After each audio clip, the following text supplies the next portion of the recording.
All right. Hello out there, YouTube. It's D Dunn here.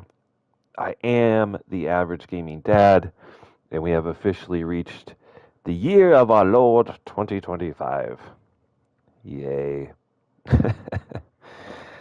Oh man, but it feels good to be back playing video games. Was on vacation last week, so I was out of state spending some good, much needed quality time with the fam. And we played some Call of Duty. We played some Madden yesterday.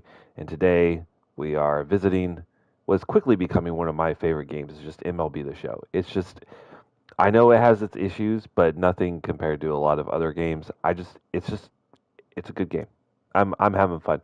So we are in shit, uh, year 3 of the franchise rebuild.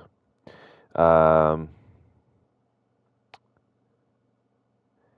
and it's been a week since we've been on. So let's do a quick recap as I'm trying to pull up the stream here, answer some texts and whatnot. All right, stream is pulled up. We're looking good. I can see my beautiful bald head. Bald head cam. You're welcome. Let's get some caffeine going. That way I can see a baseball. All right, so this is where we're at. It is the month of August. We're actually doing really well. It's basically a three-way tie between us, the Dodgers, and the Padres, who won the division and went pretty deep into the playoffs last year. We were edged out of the wild card, but it looks like at this point, we're pretty much a lock, right? For unless the next 2 months go horribly wrong and we drop 7 games to the Braves, the Mets, the Cardinals, someone like that, we should be okay, I think. We basically just have to keep pace with the Dodgers and the Padres. But the big thing here is that we have a chance to actually win the division. So not only are we looking at our first playoff berth in this rebuild, but we're also looking at potentially winning our division. Now, how is that happening? That's a great question. Thank you for asking. Our hitting is doing okay. I'm seeing a little signs of struggle, not from Nolan Jones. He has had a comeback year. Again, I don't know why he was given B potential and like a 94 overall rating. That just means he's been constantly regressing this entire series. Last year was a horrible year, but he's having a bounce back year, hitting over 300, slugging over 500, OPS nearing at 950, and a WAR of 3.4. So he's hitting the absolute piss out of the baseball, which is a really good sign. Harold Castro and Jonathan Daza are just two ideal, number one, number two hitters. They're getting on base at an astounding rate. Maybe not as high as you would like, but pretty good. Adam Duvall is an old ass man. He's 36 years old. He is just in a constant state of regression now because of his age, and his stats are starting to reflect that. He doesn't really have, uh, I was about to say, he doesn't really have the home run potential as his last 2 seasons for sure, but he's second on the team, but he's probably not going to get near 35. And he's regressing. We have Brendan Rodgers, who is doing pretty well, progressing a lot. Alex Verdugo, kind of been a bust. We paid him a pretty sizable contract, $11 million a year for the next 5 years. And he's doing okay, but I need this man to learn how to hit a left-handed pitcher because he's really struggling. Ryan McMahon, doing okay, and Ezekiel Tovar's slumping pretty hard right now. We were hoping for a great year from him after being out for 6 months last year with injury. His batting stats are not looking great. And then MJ Melendez has come to life for the first like 2 months of the season. I was very worried. His batting average was down like at 200, sometimes even below that. But he's been really turning it on these last few months. We've seen some good defensive plays behind the plate because we have him playing catcher. And then our bench bats, Luis Garcia looks amazing. I just don't know where I'm going to put him. Drew Romo is improving, but probably not ready for the catching spot. And then we have old man Andrew McCutchen, still regressing, still hitting the piss out of the baseball. And Toglia is here. He's young. He's developing. He is okay, but our bench bats are good. We have September call-ups in a month, and I think what I'm going to be looking for is a little bit more strength in the outfield. When you look, I think Adam Duvall is going to have to move to play outfield, even though his reaction time and fielding are poor. He has a good arm and he has speed. And like when we look at Duvall, I mean, his again just regressing at a massive rate. Andrew McCutchen is old and he also cannot play defense very well, and Alex Verdugo slow as all hell. We might look come September call-ups to add some more outfielder depth, and then pitching is pretty good. Zach Eflin's having another solid year. Jordan Montgomery's been phenomenal, 2.74 ERA and a WHIP just above 1, a WAR of 2.7. Senzatella has been flaming hot. Call him a flamer, sure, why not? Because he's been great since we brought him up. We had him in the minors. I considered trading him because we were paying him $10 million a year to play AAA ball. But since bringing him up, he's been electric. 1.66 ERA and a .65 WHIP that's just stellar. He's progressing at a rapid rate. You love to see it. The rookie, Chase Dollander, getting his first starts in the rotation, and he's been really good. He was off to a red-hot start and is now cooled off, but still very solid, 3.8 ERA, 1.4 WHIP.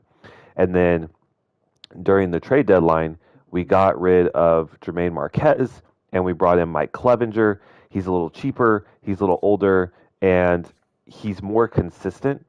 And so him and Casey Mize are going to be the back end of our rotation / long reliever. Mize is figuring it out. I think he was also injured. So we'll make that switch. And we have a really good 5-man rotation right now. The bullpen is looking solid. We have some highlights and some lowlights. Speaking of highlights, Matt Strom, filthy stuff right there. 0.93 ERA. His potential also has gone up to a B now. I did not do that. That was the game. So the game is very impressed with how he's doing. Has 34 saves, only 2 blown saves. And I think a win. I saw 2 wins under his belt. Like I said, 0.93 ERA and a .72 WHIP is disgusting. So that's a big recap. We had the draft. We'll hit this really quickly. I was so convinced that Martin Ortiz was a generational talent. We came really, really close. 18 years old, 72 overall, 94 potential. So we didn't get that like upper echelon overall in that peak 99 potential. But he's about as close to generational as you can get. So he'll definitely be playing for us in the next couple years, if not next year. And then we also got a B potential Dennis Blackwell. He doesn't exactly solve our outfield problems, which is we need defense and speed. He has speed, but can't field a baseball to save his life. Excuse me. But he can hit that thing. So we'll see how he goes. We also got an outfielder, Bartolo Valido, who has C potential, better defense, but cannot hit, but has some really good power. So we'll see if his contact skills can develop. And then we also got a nice hitting third baseman, and then a pretty solid relief pitcher, only 70 potential, but already a 65 overall, very polished for an 18-year-old. And I mean, he could be a bullpen arm for us if we were desperate, but we'll look to see how he develops. So that's where we're at. This was a very long intro, but like I said, it's been over a week since we've hit this, so I wanted to kind of refresh you guys and myself as to what the hell is going on here. All right, so we're back to our regular scheduled broadcast where we do one interdivision game, one out-of-division game, and goodness, excuse me, we got to beat the Padres and we got to beat the Dodgers as much as possible. I think right now, I really want to take out San Diego. So let's do an away game in San Diego, one of those 3 games. And then I think we'll hop down here and maybe play another really good team in Milwaukee. Yeah, let's do that. So since Milwaukee's also an away game, let's do this home series of San Diego and then an away game at Milwaukee. That's the plan. Let's get into it. All right, so we'll first sim this 4-game series versus Arizona. Game 1 was a loss. Game 2, a win. Game 3, a win, and then a loss. So we split the series with the D-backs. We split the series with the Angels, 13 to 9. High scoring game there. All right, so we were going to sim to this one. What do we got? Double A injury. He's out for 1 to 2 weeks. That's okay. Just auto. I really don't like auto fixing the lineups because sometimes it makes some really weird stuff. Oh my gosh. 1 second, please.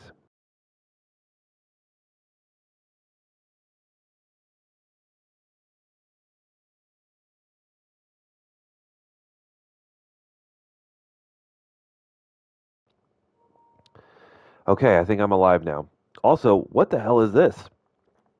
Everyone is on fire. This is absolutely insane. All right. So what are we missing? We're missing a DH.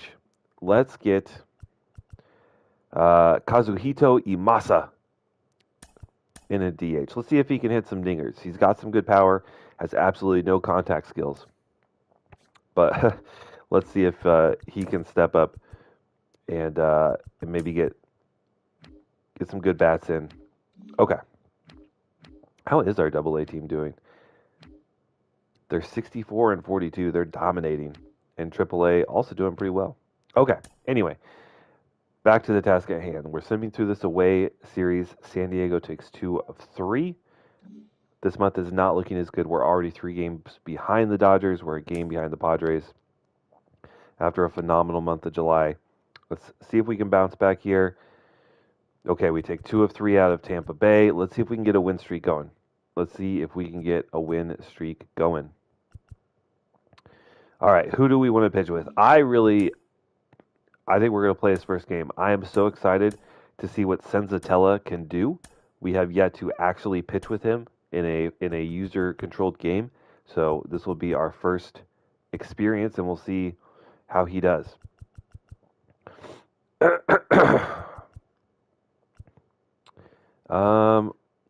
No one is really desperately needing to step out.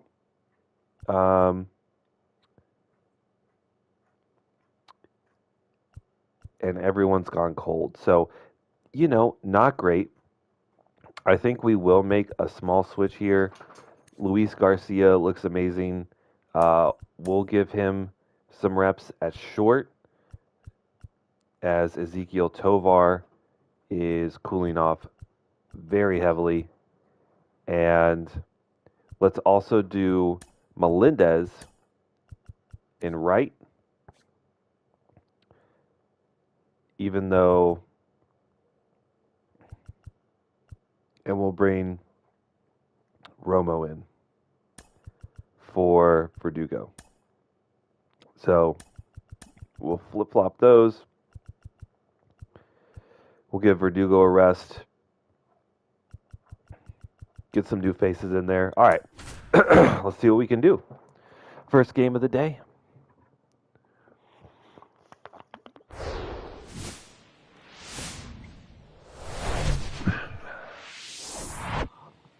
Playing a home game in the crisp, cool Rockies. These are coming down the stretch. If we want to maintain our spot as a wild card contender and potentially winning the division, these are must-win games. All right, so we got a four-seamer, a slider, a changeup, a 12-6, and a sinker to work with.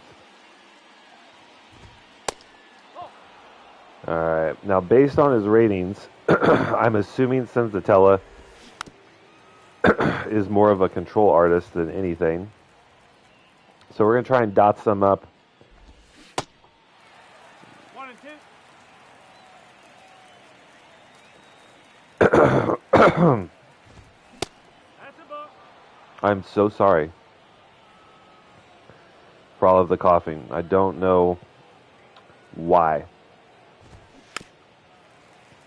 All right, so Hassan Kim proving to be a little difficult to put away. Let's go with the high fastball here. And we get a swing and a miss. There we go. Batting second, the designated hitter, Xander Bogart.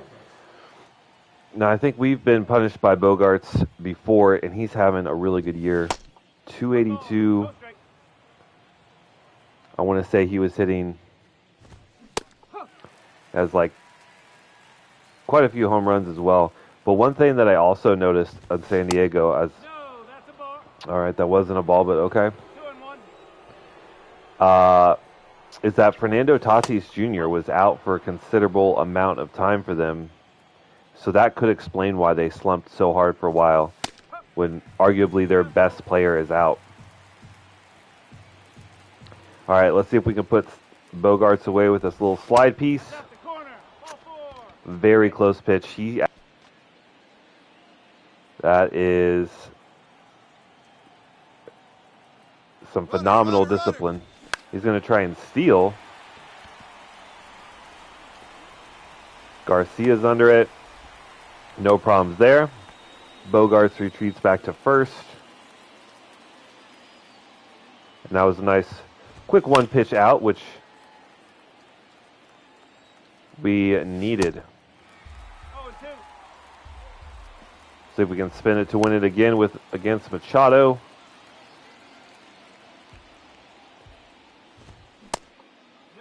Oh, blue.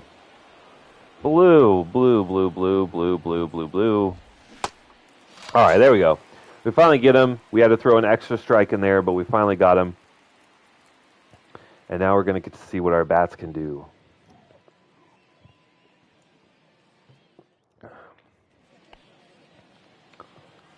All right.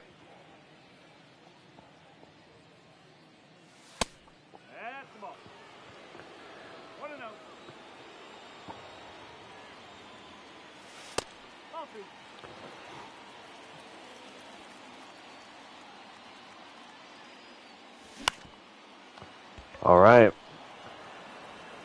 So Jonathan Daza sits on the first two, takes a rip at a cutter right down the middle. Good timing.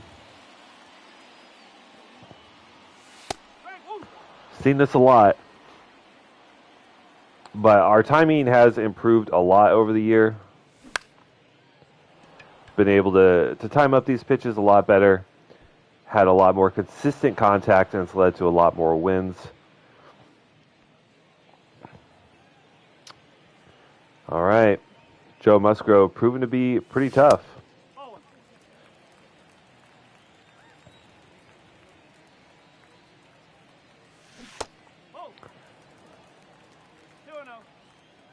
But he's given us some really hittable pitches.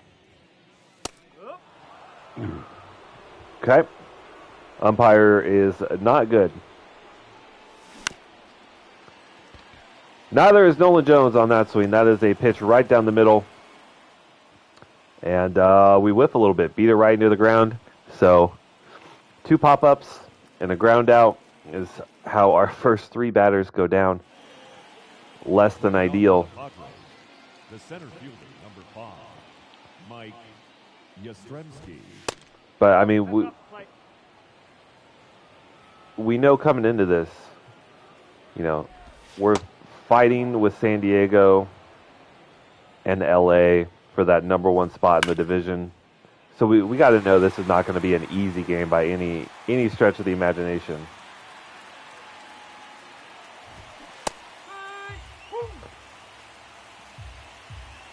It would be really nice if the umpire was. We've already seen some pretty terrible calls.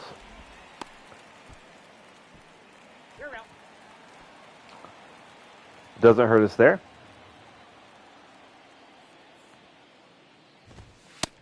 No, that's a ball. 1 ball, no strike. And so far, 1 and 1. I've enjoyed pitching with Senzatella. It's pretty accurate. He's induced a lot of weak contact.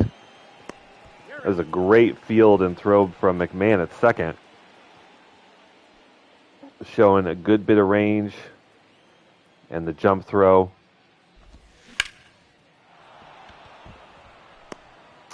Unable to get to it there, though, unfortunately. Noel V. Marte is going to be on with a single.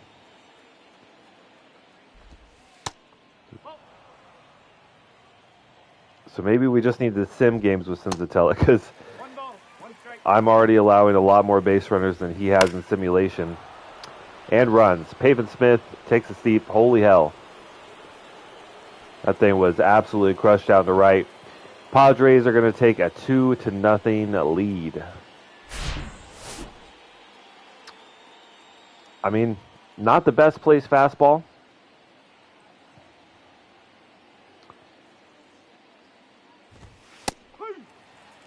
But not, not exactly right down the middle either. Pretty close, but...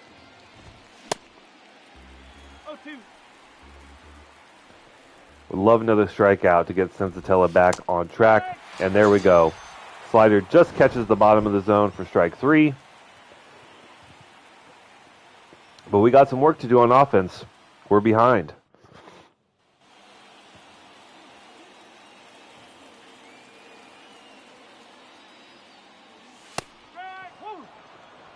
Poor old man Duvall. Been struggling as of late.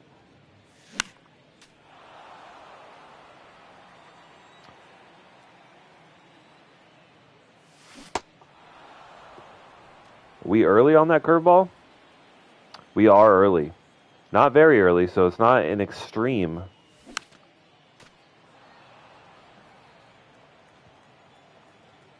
Not an extreme timing. 1-1. Just his old weary eyes can't track a baseball very well anymore.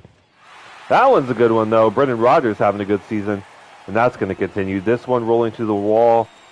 Should be an easy double for Rodgers. He's actually going for 3. The cutoff throw is coming, and they throw home. Wow.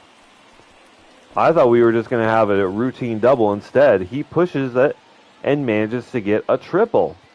Now we'll see what MJ Melendez can do. Playing outfield today instead of catcher. Very late on the decision to swing there.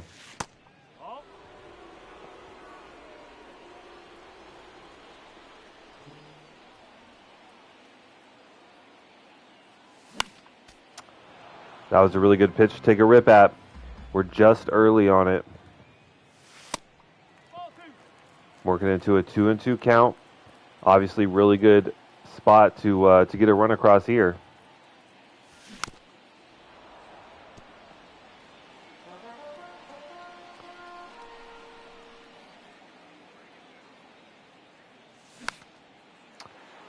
Melendez is fighting, fouling off absolutely everything.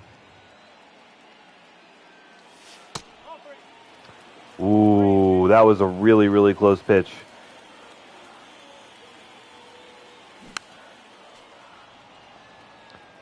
And here we are. This is the 9th pitch of this at-bat. And Melendez goes down on the curveball. Would have been ball 4. Just couldn't make contact with it. Really good pitch from Musgrove. But he sends another one, and McMahon does not miss. This one's off to the wall as well. McMahon not stretching for 3. He is slow as molasses. But brings home the runner and gets us our first run on the board. Our first look at Luis Garcia. We saw him in our minor league spotlight. We hit pretty well for him. And he's also been hitting really well up in the majors as a bench bat. So let's see what we can do here. He's got a runner on with 2 outs. And that's a slider into the dirt. All right. Well, we get one back. after a triple and a double from McMahon. All right, now back up to the top of the order with the Padres. We were going heavy, fastball, slider to Ha-Sung Kim. My brain is not awake today.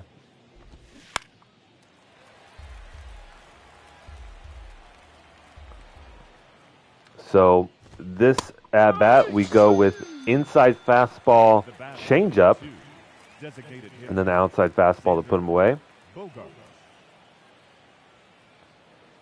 Got to be really wary with Bogarts. We can't really leave stuff over the middle of the plate, and that's why.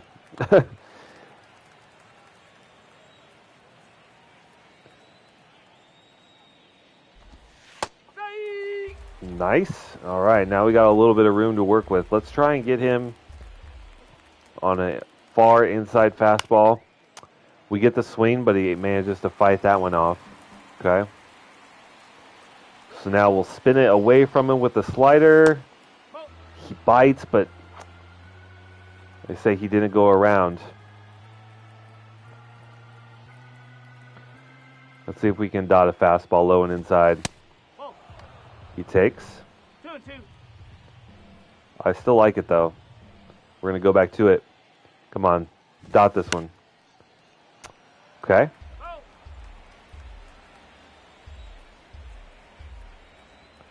We've thrown the slider far low and away. Let's see what we can do with the fastball. There we go.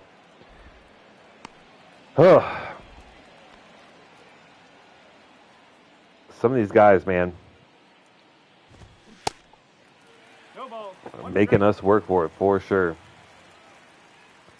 Already given up one home run on the day. There we go. Good play from Romo behind the plate. The kid getting some action today.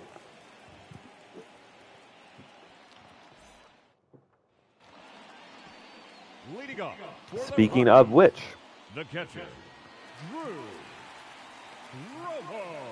Now we do not expect him really to do great. His contact and power ratings are pretty poor. Another really bad call from Blue there. But every at-bat, he gets a little better.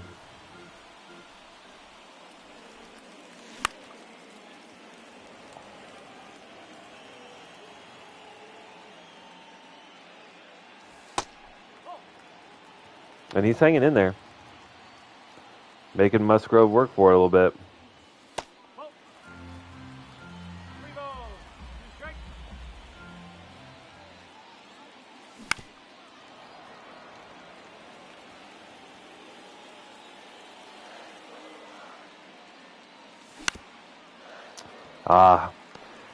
Not going to be able to get on base there. Musgrove is pitching a pretty good game so far.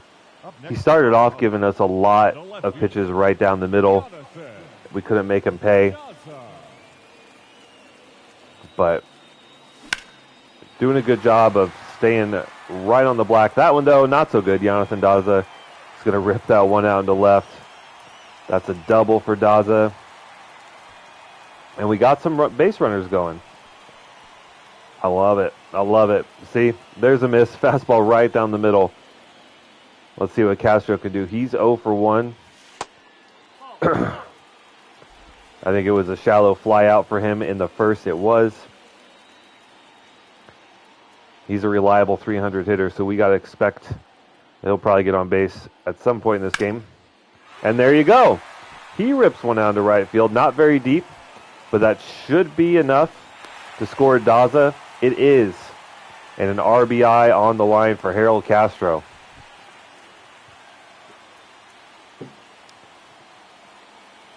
All right. Let's see what Nolan Jones can do. Having a great comeback year. Crowds get into it a little bit. Let's give him something to cheer for. Oh, is that one going to be fair? It is fair. Castro's going to go first to third. He's safe. Jones going to end up on second. So there we go. Little shot down the third base line. We'll take that. And now old man Duvall struck out in his first at-bat on that same pitch.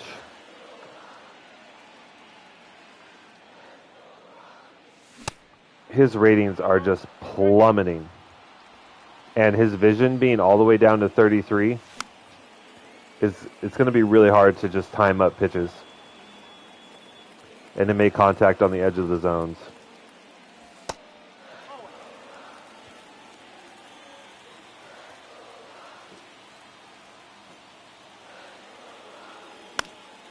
At some point, you got to wonder, like, when does Duvall start becoming a liability more than an asset? I don't know. Might be soon. Goes down, whiffing on the slider, just out in front of it. No ball. One strike. That was very early timing. Okay.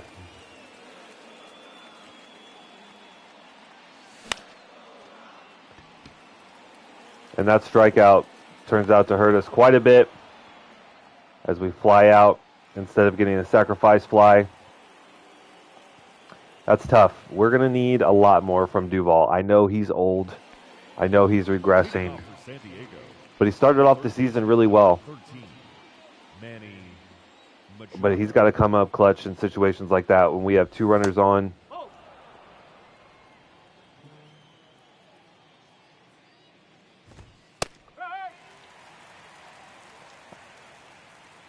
We really need him to step up. Holy hell, Blue. We did not deserve that at all. I feel bad. I don't want to get strikes that way. I mean, we'll take it. But I don't like it. And I'm sure Manny Machado doesn't either, as he's looking at a 2-2 count. He swings through the high fastball. I think that's third or fourth strikeout now for Senzatella.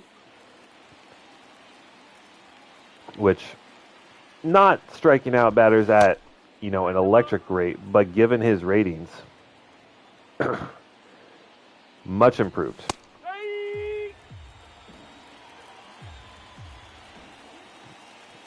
So we can just drop a curveball in there. Two balls. Two strikes. There we go. I guess that was a check swing, but they call strike three. I'm not sure which how that worked out. All right, so Campusano went down on 3 straight fastballs last at-bat.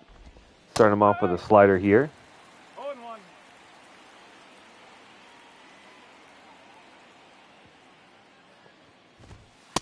No, that's a ball.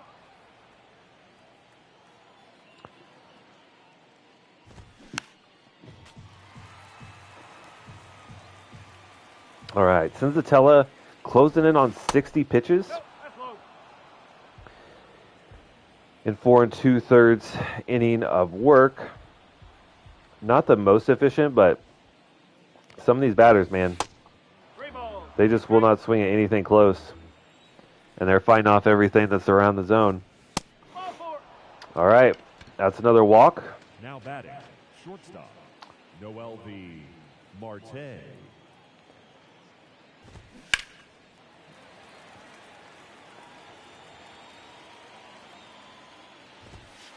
That's a ball. I think we're just going to pound. No, that's a ball. I really needed one of those to hit. We're trying to set up the slider away. Ball 3. That's not. Oh, Blue. The Lord giveth and the Lord taketh away behind the plate. Oh. Please Nope. call a fairy. Oh my God. Now batting. That was 2 strikes that just were not called. Okay. Okay.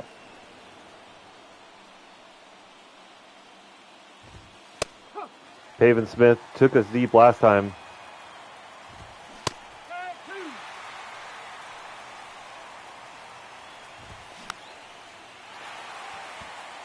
A lot different result that time. So on the back of some very bad umpiring, we end up giving 2 walks. It's not really Senzatella's fault. Those were some pretty good pitches, just bad calls. But we end up working out of it. Still a tie ball game heading now into, where are we in? The 5th inning? Bottom of the 4th. For the Rockies, the right fielder, MJ. All right, Melendez. Melendez. Ooh, that would have been a good home run ball. Instead, we just pop it up. I don't mind swinging on first pitches if you get a good one to swing at. It's a curveball pretty much right down the middle.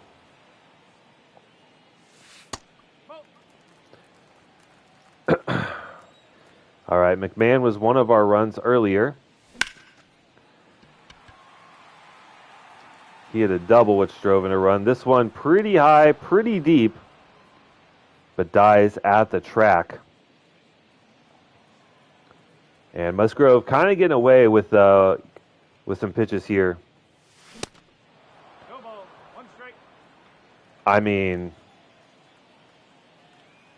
fastball pretty far inside the zone, good timing, and he doesn't even make contact.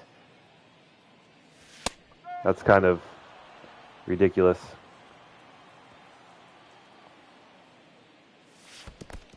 One ball.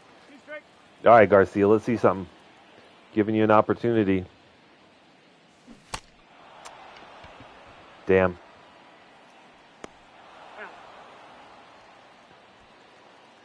So that was a very unceremonious at-bat. We get strikes right down the middle of the plate. Can't really do anything with them. And then a strikeout to wrap things up. Leading off, Less than ideal. the left fielder, Corey Howell. Less than ideal. Senzatella pitching a really good game. Only giving up 2 so far.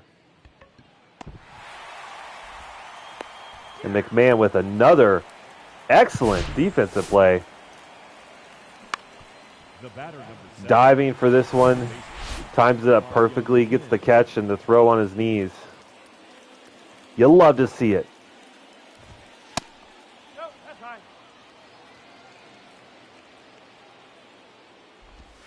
Hey!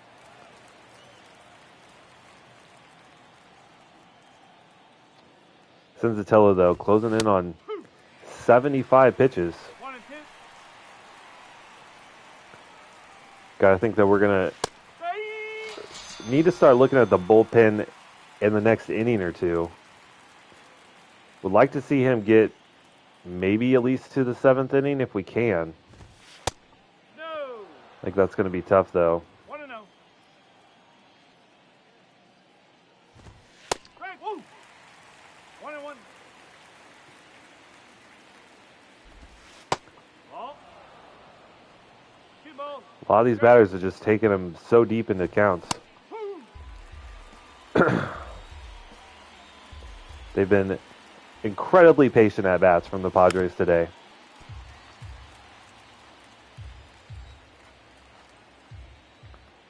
Really making Senzatella work. That's going to be a double.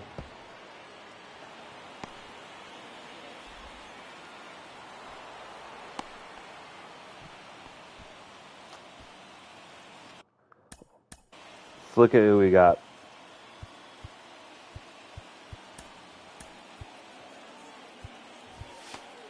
We'll get a couple arms up.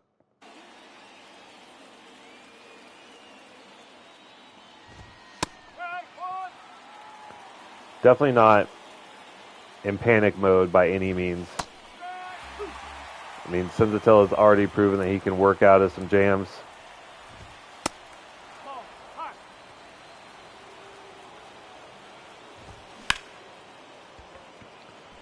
Oh. Wow, Melendez cannot get there. The third baseman. That's that poor reaction time that really hurts us. We really need better defense in the outfield. That sucks. Maybe we should be going into panic mode. Ball. 1 ball. No strike. Woo!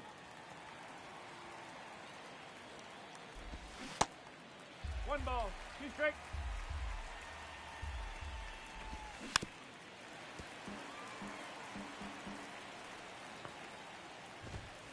Whoa.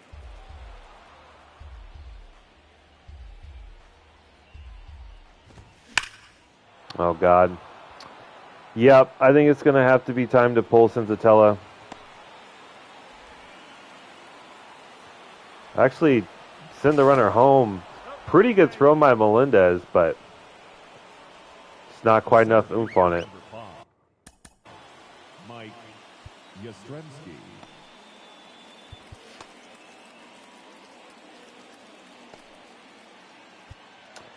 This sucks. We really need to be winning these games.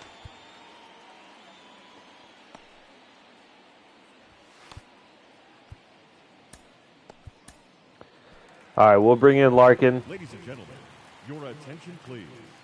Now pitching for the Rockies. Got a nice lefty-lefty matchup to work with here. Larkin. There we go. Get him to roll over on the slider. There's out number 3. Pretty efficient. Oh, but that's tough. Giving up 2 in that spot. That is tough. Especially after having such a great year so far. The catcher. And Senzatella just didn't quite have it today. We also got some really unfortunate calls from the umpire, but that's going to happen pretty much every game, so can't use that as an excuse. Also, Musgrove pitching a heck of a game as well. He's given us plenty of opportunities to do damage, but we just haven't done it consistently enough.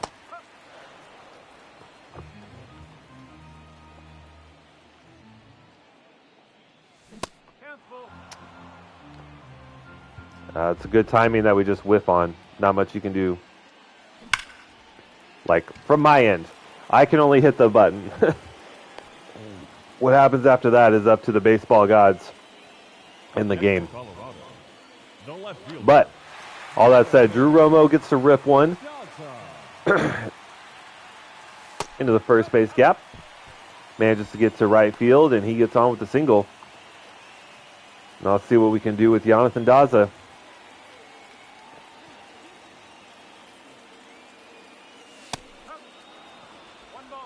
Maybe this is the inning where we finally get to Musgrove a little bit. Would love to break one open.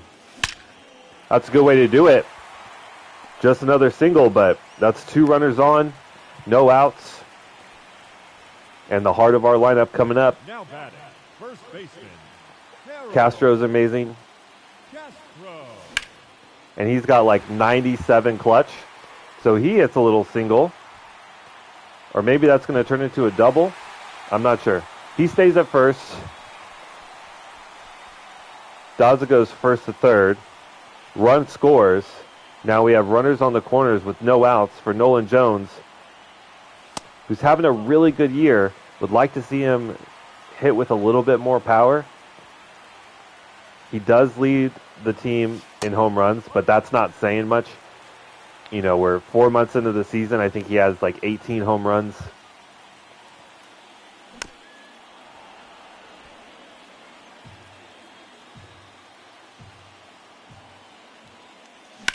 Oh, there it is. Right back up the middle. No one can get to it. That's going to score another. And that works. I would rather a home run. But we'll take it. Game is tied 4-4. Still no outs in this inning. And let's see if old man Adam Duvall can come up clutch. He's had 2 strikeouts so far in his line. Really struggling against Musgrove. And there it is! Old man Duvall! Crushes one into left.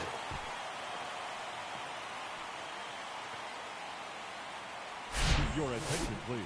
And Musgrove is out. What an inning! We go from 2 down to 3 up without an out. One ball. No strike. What an inning. Capitalized by old man Duval. Sending a piss missile out into left field. You'll love to see it. What a start to the fifth. Unceremonious in there for Brendan Rodgers as he flies out. MJ Melendez. Wow. Hard not to be romantic about baseball, right? Wow. Oh man, this game's fun. All right, gotta focus back in. Melendez now 1-2. Oh, he hits a sharp line around to right. That one's going to get to the wall. He's got decent enough speed. That should be a double. If he's faster, he might be able to rip that for a triple, but still a really good shot. I don't even know who Joey Murray is. All right, so he's actually not bad. Pretty even across the board. Okay, maybe we could get a walk or two out of him. That walk rating's pretty low.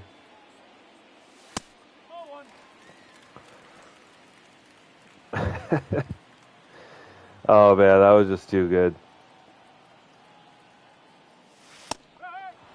Okay. Get bit by the bad blue bug. God, umpiring has been atrocious today. You hate to see it. But we're still 2-1. And McMahon is going to keep the streak alive. That's going to be a single for him. Runner comes home. We are now up 4 over the Padres. What a turn of events here in the fifth.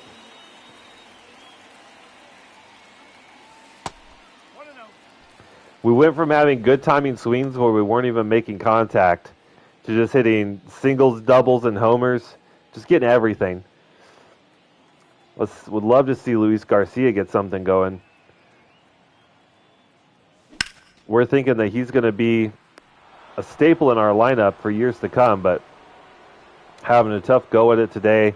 Now 0 for 3 with the line out to right. All right, let's see what the kid can do. He almost takes out Murray's head. That's a 2 for 3 day for the youngster. Drew Romo getting a spot today. Testing out MJ Melendez and Wright and Romo behind the plate. And he's been pretty good.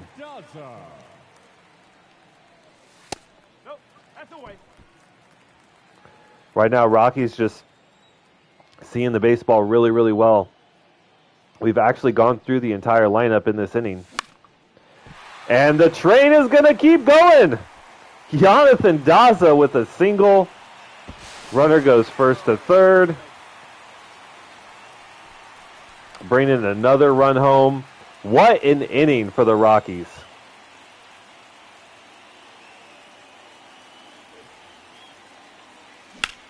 And the Padres have no answer. That's another single.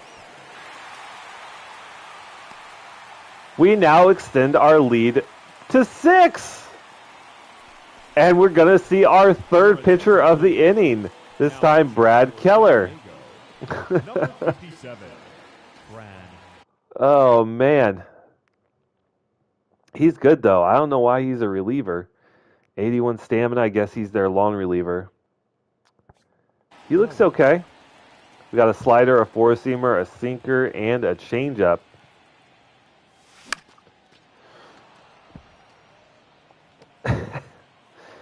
Oh, man, this inning has been a blast. Never wanted to end.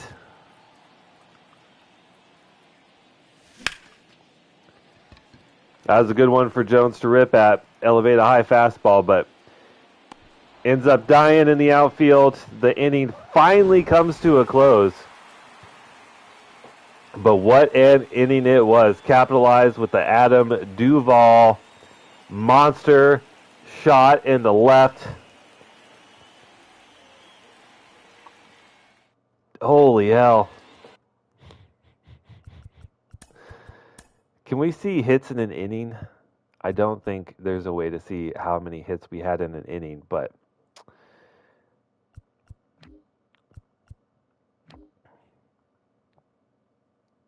scoring 8 in the 5th.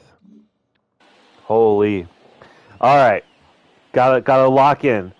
The bullpen has an amazing lead to work with. We got one of our best relief pitchers, who is a rookie. And right now, we don't have the best matchups pitching-wise for him, but he only had to go through one batter last inning, so he's fresh and he's good. So we're going to give him the reins to try and get through the 6th.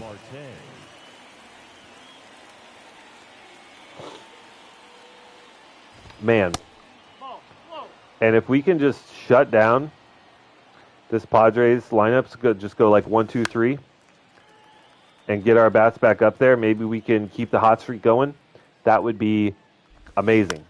Just really put a statement on this game. So the command is able to flag that one down. Now batting, the right fielder, Haven Smith. But what's really crazy, right? We just scored 8 runs in an inning. That was with 1 home run. Most of those hits were just singles. We just hit mostly, like I said, just single after single after single. Some of those got, a runner 2 bases, sometimes 3, but not a lot of power. Just a lot of really good bat to ball skills. And I mean, we set it up so well for him. 2 strikeouts in his first 2 at-bats. We talk about how he's aging, how he needs to clutch up in situations to help this team, and then he hits, just a moonshot out into left. It was, oh man, it was great. All right, working in a 2-1 count here against Brad Keller. They bring in their lone reliever in the 5th, seemingly just to eat as many innings as possible.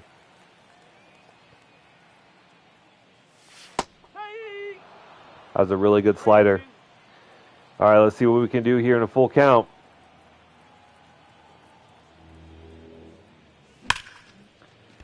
Duvall's going to get on with another. Rips the low fastball up the middle for a single. We'll take it. What a day for Duvall. Man, but would like to see the team get more home runs just in general. As Rogers is going to get on, I think they're probably going to rule that one an error. No, they ruled that a base hit. Not sure why, but we'll take it. We start off again with 2 runners on and no outs.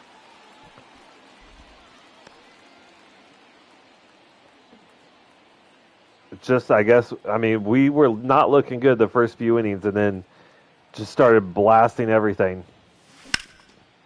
This one, not gloved, and they don't get a single out. San Diego absolutely imploding. They've led most of this game. Oh, my God. Come on, McMahon. I got my thumb on square. We're going for the power shot. Just gift me a hittable pitch. I'm going power swing all the way. Come on, Keller. Make a mistake. Okay, a little late. I think when you power swing, it also reduces your timing. Ooh. Well, we hit the ball really hard just into a double play. Okay, not even a double play. He hit that one really hard, though. 104 off the bat.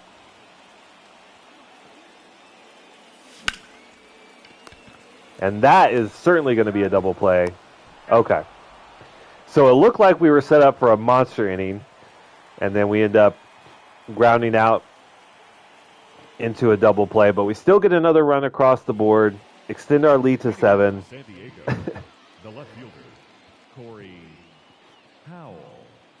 And Larkin only had 11 pitches. Nothing but righties coming up. Let's go ahead and preserve his arm a little bit. And we'll bring in Kinley. Very low leverage situation here. Ladies and gentlemen, so even though Kinley not having the best year, I think we're okay for him to eat inning 4-2. Tyler Kinley. And if I'm the coach in this spot, I'm just telling these guys, just fill up the strike zone. It is really hard to get 7 runs in an entire baseball game, let alone in 2 innings. So just fill up the strike zone, make them swing the bat, make them get those runs. Second baseman, Ha-Seong Kim. No, that's a ball. Like too often, you see guys just afraid to challenge hitters. 2 balls, no strike. And I know not everyone, has electric stuff. No, that's a ball. But gotta have faith.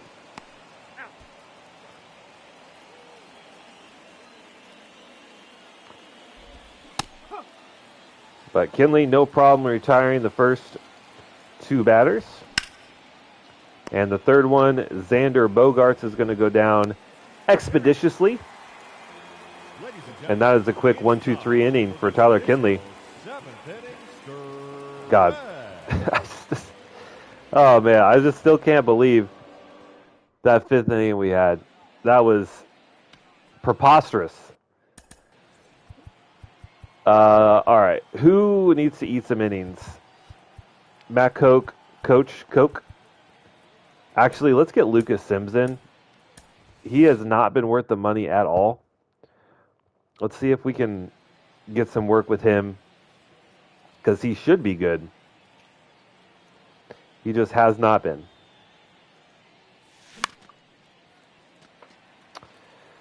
Low leverage situation. Let's see if he can eat some innings for us. The youngster, Drew Romo, getting an opportunity to start today behind the plate as we put Melendez out in right. And he's been good. 2 for 3, got a couple singles on his line. As well as, I think, a run or 2. He's going to crack that one right back up the middle. He's not really elevating. He's not really hitting for a ton of power, but right now we're just really focused on him just getting his contact skills up. And he's doing it. Jonathan Daza with a chance to go with a rare 4 for 5.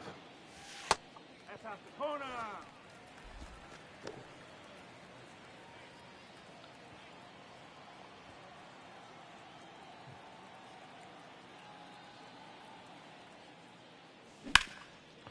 And he might do it with a home run here. This one's pretty high. This one's pretty deep.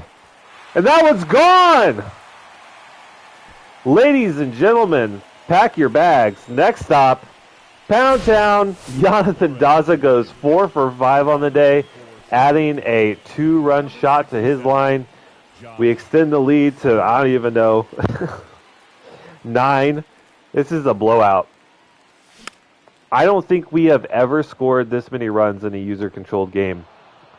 And to do it with just timing-based hitting is really satisfying. Designated hitter, Nolan Jones. And this is whatever I think the second hardest hitting difficulty is. I think is what this is. I don't remember what it's called. Not. I think it was Hall of Fame, then Legendary, right? I think this is Hall of Fame. Man, Nolan Jones, man. It's like, even when he gets pitches, like belt high and above, he still drives them into the ground. Like, if he just elevates those, he's hitting shots. I don't know what to do. but it's certainly better than his year last year. So we'll take that. Just would like to see him get that slug up a little bit.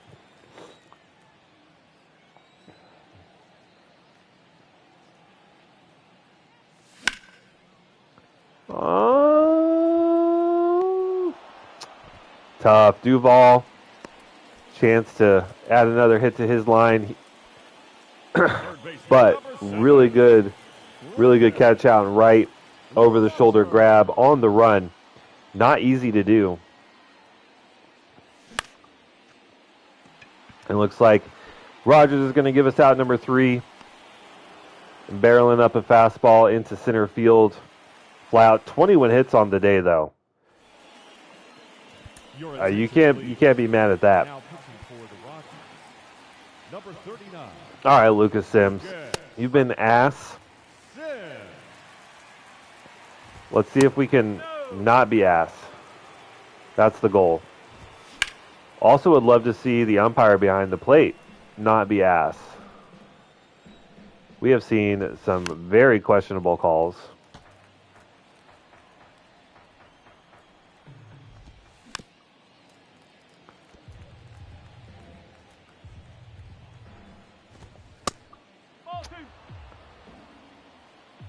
It's like, that's your strikeout pitch right there.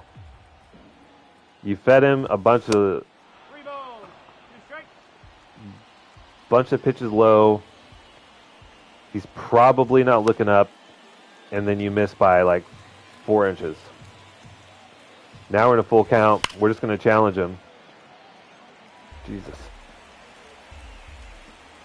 Come on. There we go. The third baseman, number 13. Finally got him. Machado.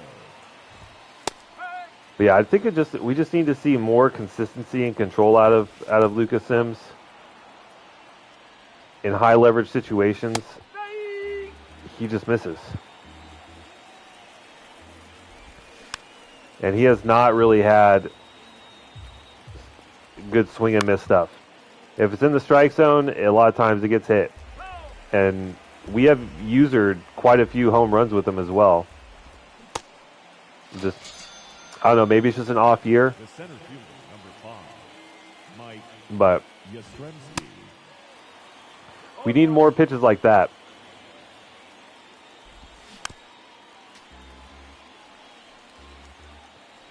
I mean, this should be bamboozling. All right, he makes contact. That's fair. But, like, now that we can actually work the corners, like, you got to be able to hit those. But he's just not close enough to challenge these batters. All right. Yastrzemski is going to be on. But that's why we're giving Sims these pitches, these innings, The catcher. to get him to work through situations like this where it's really low leverage situations. But he's already at 23 pitches just to get through 3 batters. Finally going to get Campusano here on a fly out to left. Not ideal, but it's some work. I think the problem is we're paying $15 million, I think, for that.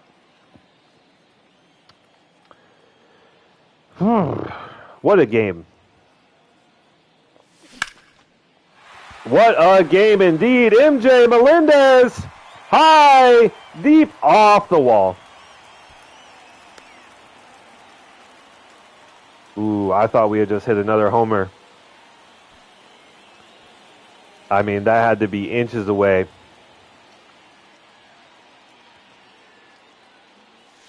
As we face off against Josh S'mores. It makes me... I'll call him S'mores. I like S'mores better.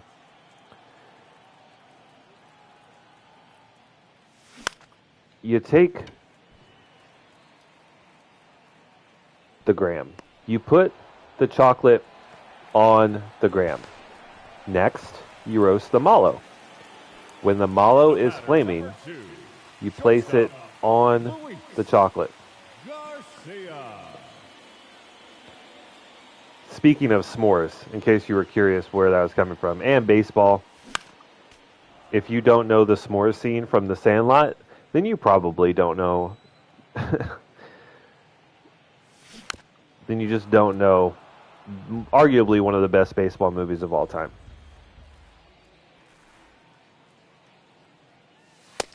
That's the ball. Which I don't think is Sandlot, but I mean, it is iconic in the baseball universe. Uh-oh, pass ball. Runner does not attempt to come home. But Luis Garcia, pretty much the only batter that we've had today that has yet to get a hit, 0 for 4. Coming into the game, I don't know what the hell that was. Coming into the game, he was batting over 300, and now he's 0 for 5.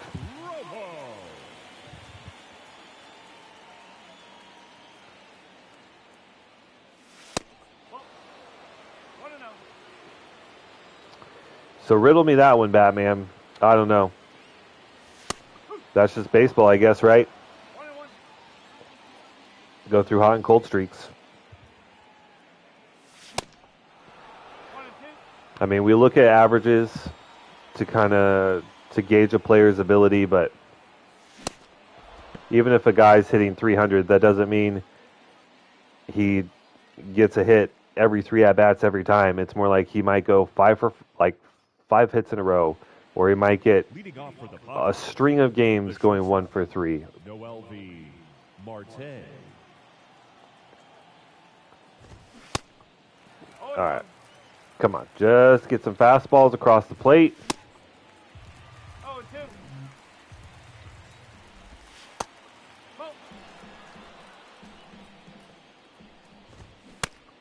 There we go. Pretty good pitches there.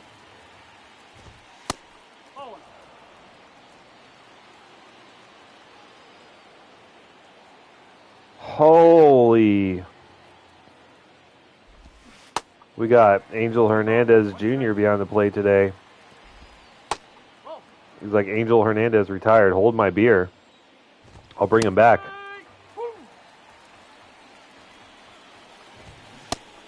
We have seen some diabolically awful calls today. All right, Sims having a pretty good inning this time, though. Getting through the first couple batters pretty quick.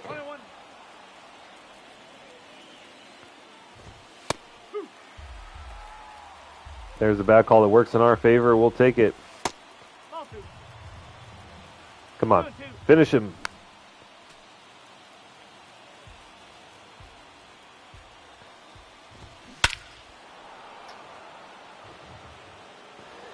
Of course. Why would we not give a home run with Lucas Sims?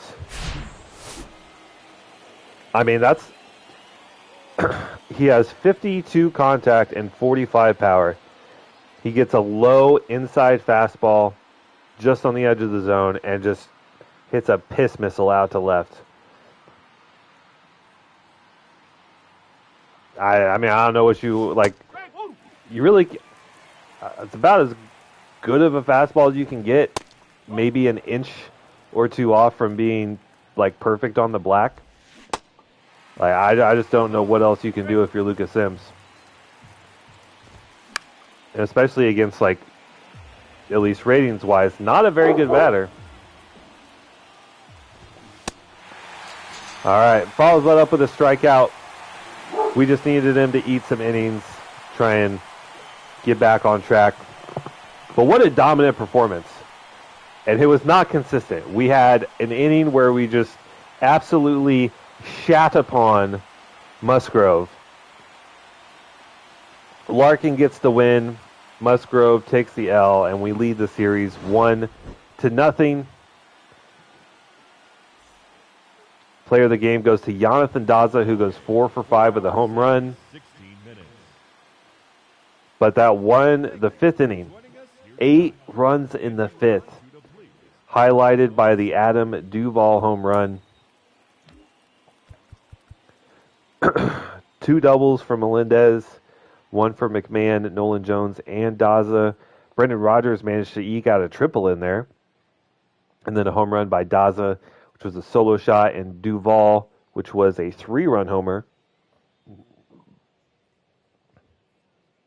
3 RBIs for Harold Castro, 3 for McMahon, 1 for Jones, 3 for Daza, and 3 for Duvall.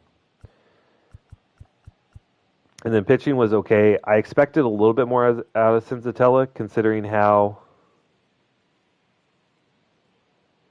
Yes, this is MLB The Show 23. That is correct. But yeah, I was hoping for a little bit more out of Senzatella since he has been pitching so well in simulation, but still not the worst day I've ever seen. But yeah, let's see. Crazy. Yes, this is MLB The Show 23. The reason why I put that in the title instead of, or why I put MLB The Show 24 in the title instead of MLB The Show 23 is obviously I don't own MLB The Show 24. And in terms of people looking for content on YouTube, they're not going to search for a year-old game. Just when this game, when MLB The Show 24 came out, I just frankly just couldn't justify spending $70 on the game off the rip. So just playing MLB The Show 23 for another year and hoping to get MLB The Show 25 when it comes out. But yes, you are right. This is MLB The Show 23. All right, so we take game 1 of the series versus San Diego in amazing fashion. And then next we said we were going to go on the road and take on a talented Milwaukee team who is 72-50. All right, let's see what we can do here against San Diego in the remaining 3 games of this series. We lose game 2, we lose game 3. Kazuhito Imasa has an MCL sprain. He's out 1 to 2 weeks. He was in for another injured player. So we'll put him on the 10-day, and then we'll have to adjust the lineups here. Who wants to DH?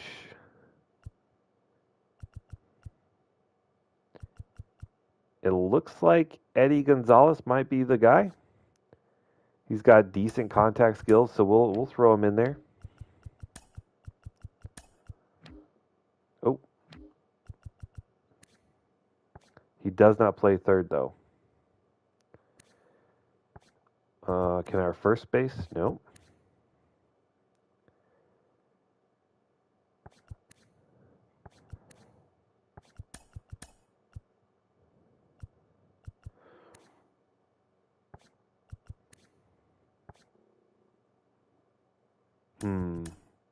We definitely want Ivy in.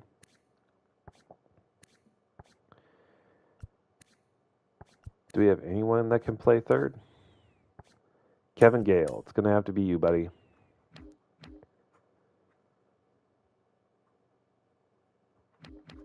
All right. So lineup's fixed there. All right. So we end up splitting the series versus San Diego. We are currently second in the division, just a game and a half behind first, and a game above the Padres. Facing off against Washington, not a great team. We should be able to get a sweep. Antonio Rincon has a broken hand. He's out 2 to 3 months. This is AAA. We'll put him on the 60-day. All right, so we only managed to take 1 against Washington. That should not happen. We should at least win the series. The Cubs aren't great, so maybe we can get some games back there. Who?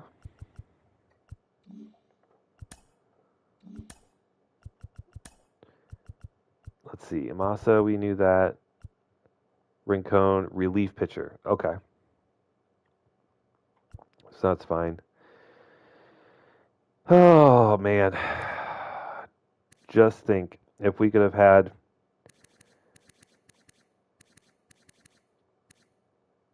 $30-ish home runs from Soler this year. Oh well, we're still doing really well, so I don't want to harp on that, but that was a brutal injury. All right, on to the Cubs. We lose game 1, game 2, and we only take 1. We really need to be beating these teams that we should beat. We've now fallen to 3rd. We just need to be more consistent. All right, so here we are with Milwaukee. We can pitch with Senzatella, Dollander, and Casey Mize. I think we're gonna go with Mize. I don't think we've pitched with him in a while. He was injured for a little bit. He's not having the best season, so let's see if we can get a good game out of him. We lose the first game of the series versus Milwaukee. And Andrew McCutchen has a torn Achilles tendon. He will be out for over 6 months. All right. So now we really... Okay. All right. So we really, really need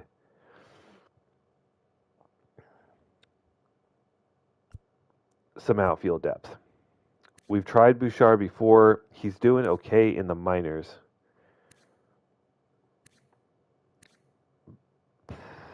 I just don't...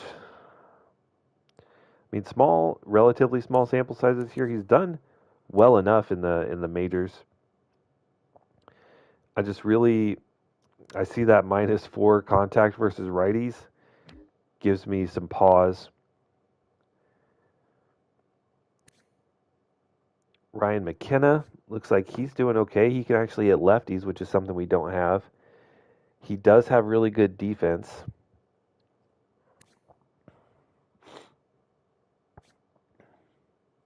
He does have speed, which is something we do need.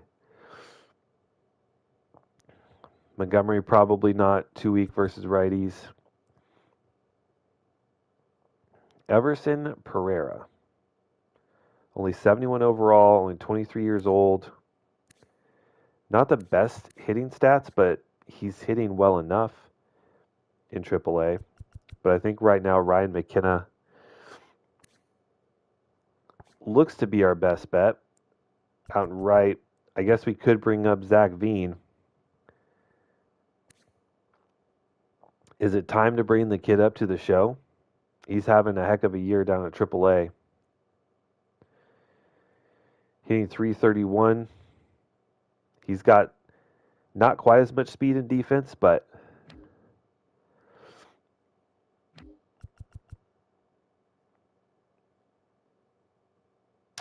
I just don't know.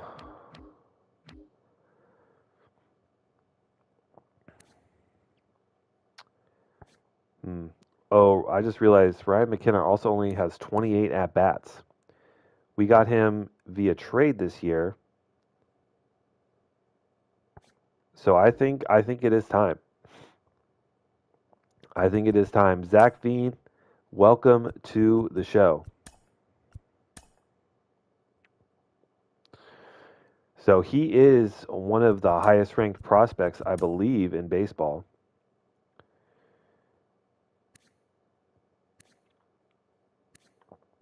As we also apparently now have the number 1 prospect in all of baseball, catcher Sean Guerrero. That's pretty exciting.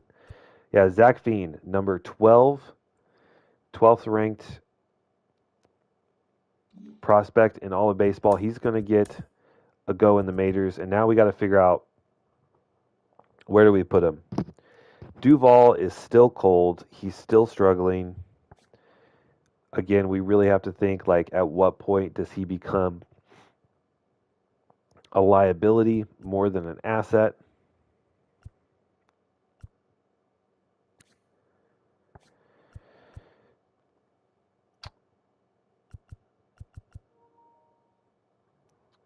All right, I gotta plug in the controller real quick. The question is where do we shuffle him? He still has great power versus righties, so we would still want him probably at least DHing versus righties.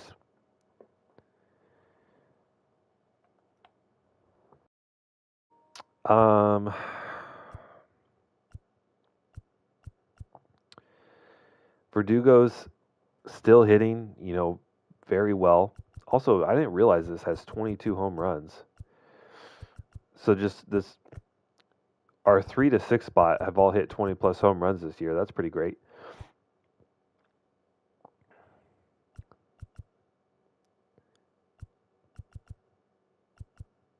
Yeah, this is just the problem. I don't know. I just don't know where to put him.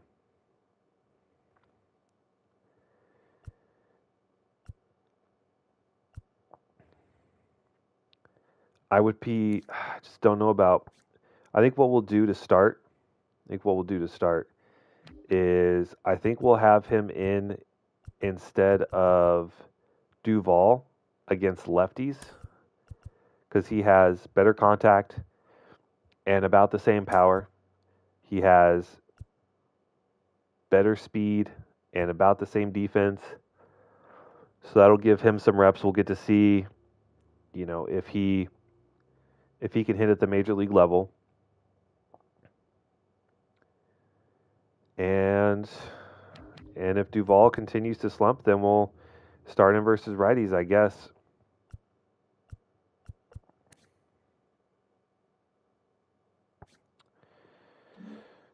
All right. Facing off against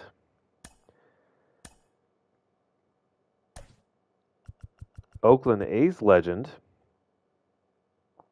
Paul Blackburn.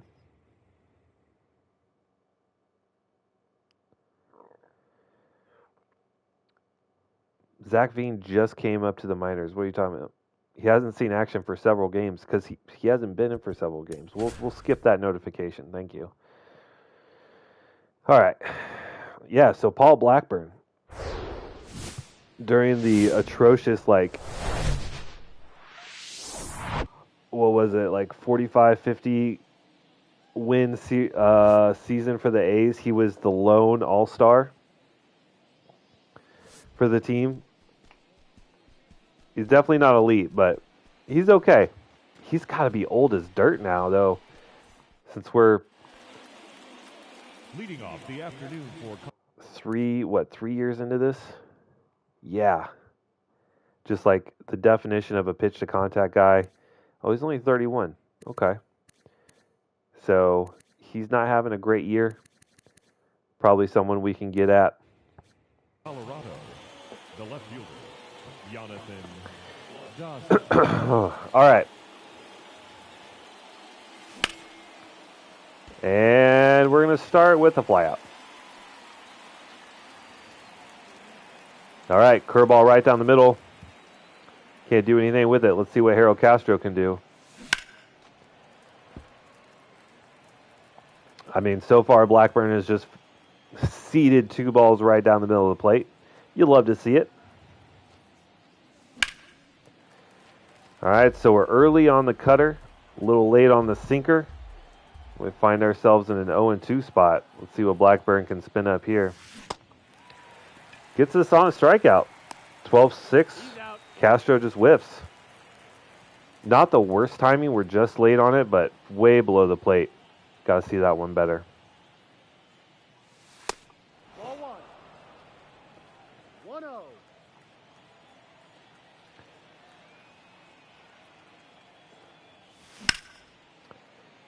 And Jones is going to line out as well. All right, so Blackburn does his job.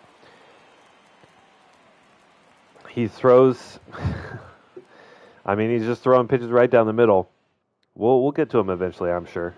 Leading off for the Brewers, the designated hitter, Christian. Or maybe not. You never know with baseball. It's a lot of times it's like the most random guys that are the guys pitching the perfect games and the no hitters. Ball.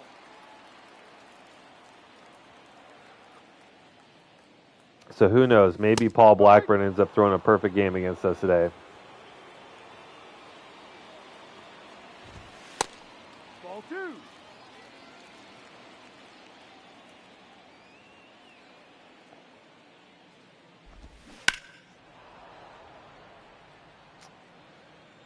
See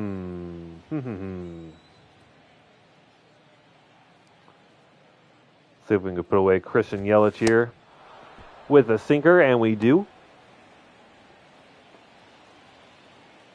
Not the best location, but we'll take it.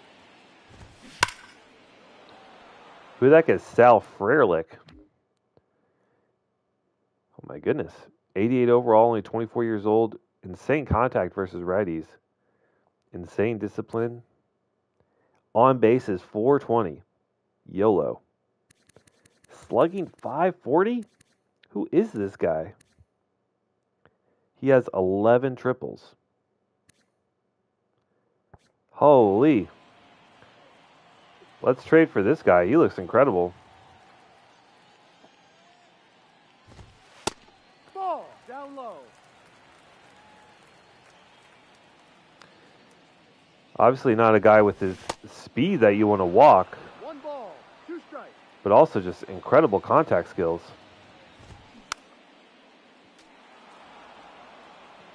How do we put this guy away?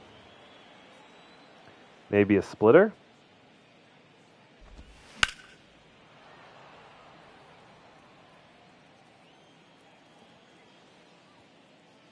Change the eye level, bring it up top. Nope. Still makes contact.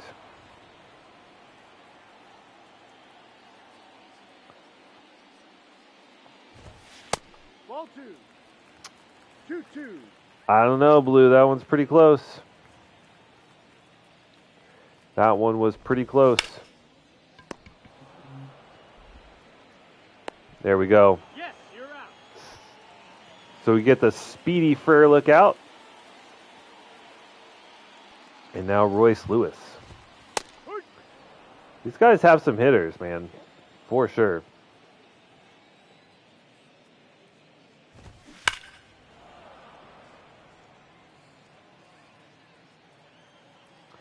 See if we can spin it to win it and get Lewis swinging. Ooh. I bet the inside fastball bamboozles him, but we don't throw it inside enough. Ends up catching way too much of the plate.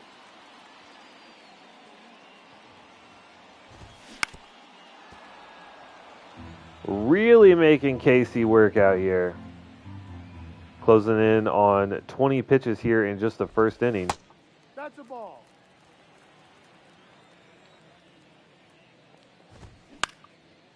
Kind of similar to the last game with Senzatella, where just making contact with everything, fouling everything off, getting really deep into counts. But we finally get through the first 3 batters. Took a little bit, but back up to bat. Adam Duvall. We might also look to pinch hit Veen for Duvall Ball. if he continues to struggle. I just hope that he, in these last couple months, Ball. No. manages to maybe hit a hot streak. Because I would hate to have him on the roster for the first, 5 months of the year and then have to bench him the last month and potential playoff run because he's slumping so hard. The third baseman, number 7. But the goal is to win. The goal is not to get Adam Duvall the most playing time, As we get another cutter down the middle of the plate. Hard hit by Brendan Rodgers, but ultimately just warning track power. Got 3-mile-an-hour wind out here. You just got to think that if Paul Blackburn is just going to keep throwing stuff down the middle, that eventually we're going to get to him. Verdugo, hard liner to short. That is fielded. That was a great defensive play. You can't be too mad at that one. So Blackburn retires the batters in order. And now we will look to do the same.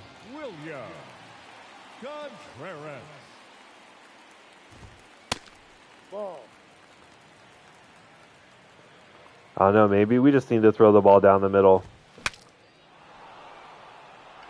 We do need to start getting through these batters faster, though, if Casey Mize is going to go deep into this game. That's for sure.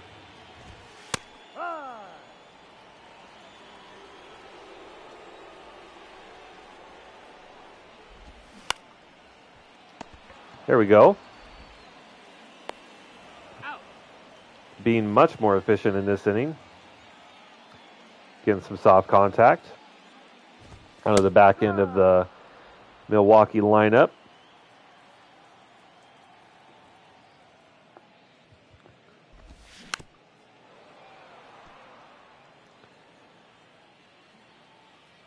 What do you say we get a strikeout? I don't think we have a single strikeout on the line so far. No. Okay. Umpires hate us. We have not been getting many calls our way on those 50-50 ones. But some good defense there. Ezekiel Tovar flashing the leather at short.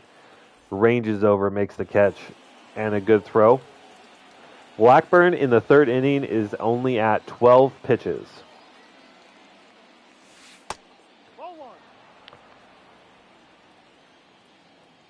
His former team down 1-3 versus the Braves.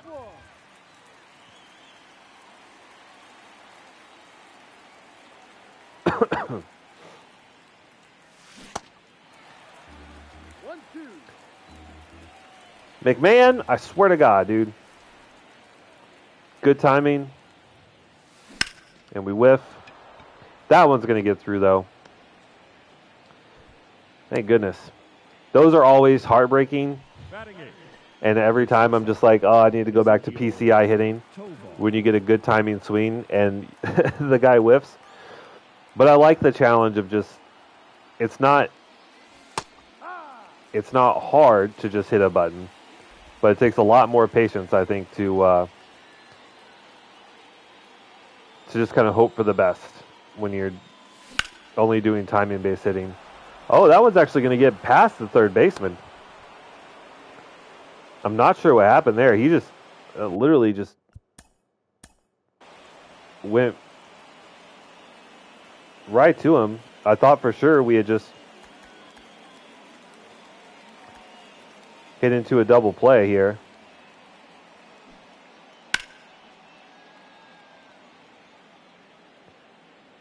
But the ball just checks up. And, yeah, just narrowly missing the glove of the third baseman. Just not the best reaction time, I guess. So now we find ourselves with 2 runners on, no outs. Ball. 1 ball, no strike. Blackburn has plenty of pitches that can instigate double play balls.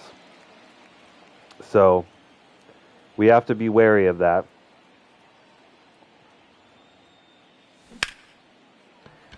Ooh, that one dangerously close to being fair. That would have certainly scored a run or two.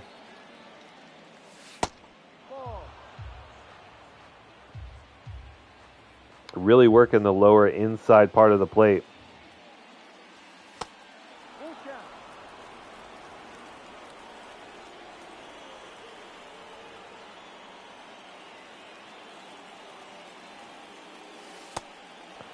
And misses badly on the curveball. Now we have the bases loaded for Jonathan Daza.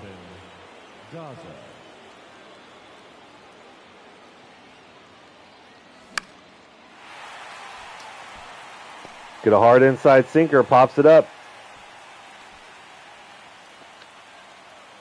A pitch in that spot, we really got to be pulling that baseball. We're way late on it. Really not one maybe you even take a swing at on the first pitch, but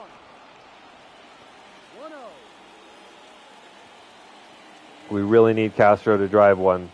Don't need a double play. Really tough call there for Blackburn.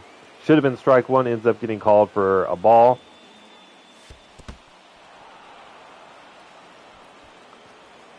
And now we're looking at a 3-0 count. I think we're just going to sit unless we just get one right down the middle. which not exactly right down the middle, but good enough. Castro's able to elevate it out into right. The batter, Drops in no man's land. God, I love that guy. Joe. I mean, it was in the middle of the middle of the plate, just not, belt high. Oh man, Nolan Jones with a chance to really blow this game open. A changeup left way up. We're just a little late on it. If Nolan Jones has like 50 vision instead of 36, he probably has an extra 8 home runs on the year.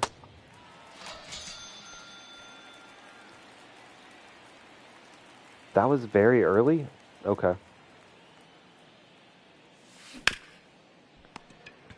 And Duvall just grounds out, dude. Some of these batters, they're just so streaky because their vision is so low. Oh, man. Good opportunity. We still get 2 across. Shouldn't be too upset, but definitely some opportunities to... We left some on the plate there.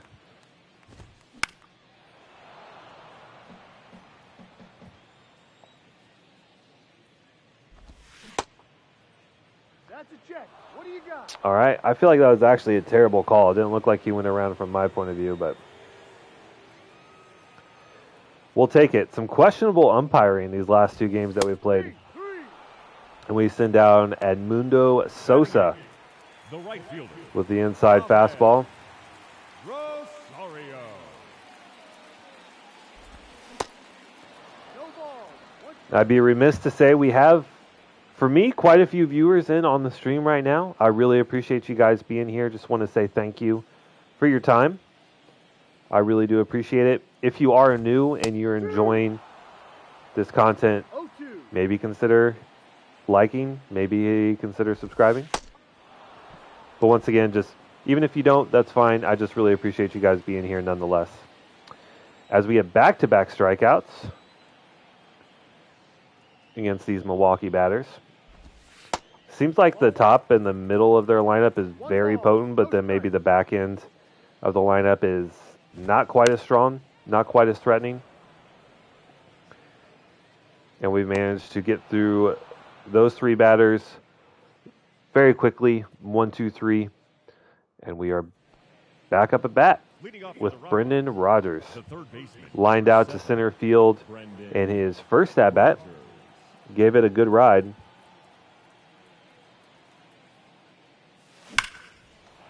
And that one's toast.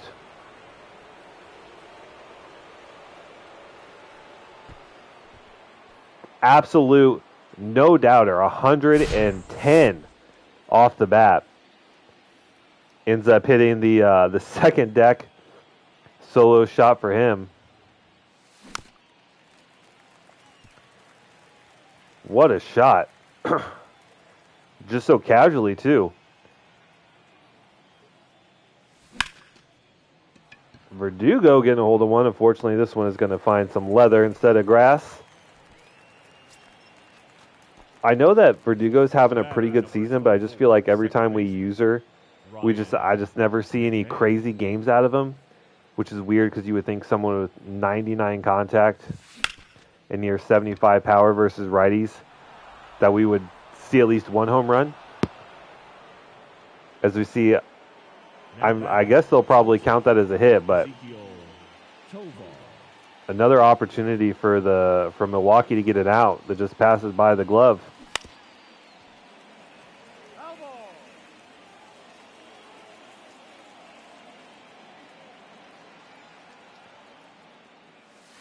Oh, and Tovar gets plunked. He probably needed that if we're honest about it. He has not had the highest on-base percentage this year. So we'll take what we can get, but Blackburn's really struggling now. Has already given up a solo shot, only 1 out and 2 on. Melendez having himself a time, hitting .327 in the last 10 games. And has promptly grounded into a double play. No, he legs it out. All right. at least advances a runner over to third, but cutter low, good timing. No, that's a ball. Another tough call for Blackburn. That was a really good cutter. Should have been called for a strike, but was not to be. Doesn't matter, though. Very next pitch, Jonathan Daza pops up behind home plate. So we get one more run added to the lead. Up by 3 now over Milwaukee. Leading off for the Brewers, the designated hitter. We'll see what Casey Mize can do. Yelich. Again, that first inning was tough, but has been a lot better at getting batters out much quicker. And right now in this inning, 2 pitches and 2 outs. That's what we need for him to go deep into this game.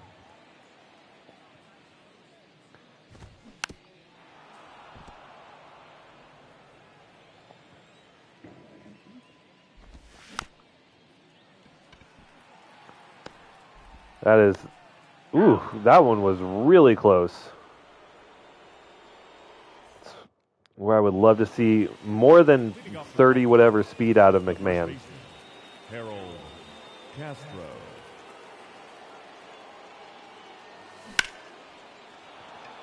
Castro does what Castro does. He hits a single. Just what he does. Lead runner on. Come on, Jonesy.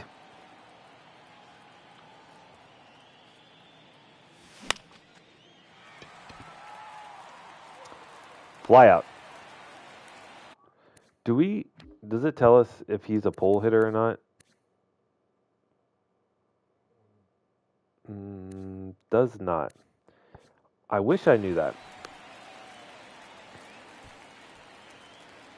Maybe if we can just get some early swings, maybe he's just a better pole hitter. I'm not sure.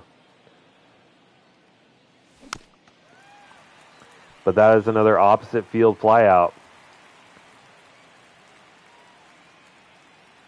Now the old man Duvall, he also lines out. Some better contact in that at bat, but unfortunately just does not find any grass. And now Brendan Rodgers.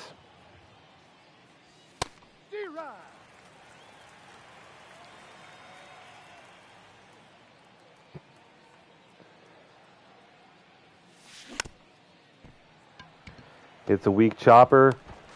Short, fielded cleanly this time. And not a very exciting inning there for our bats. The catcher, William. All right. Get another 1-pitch out from Casey Mize.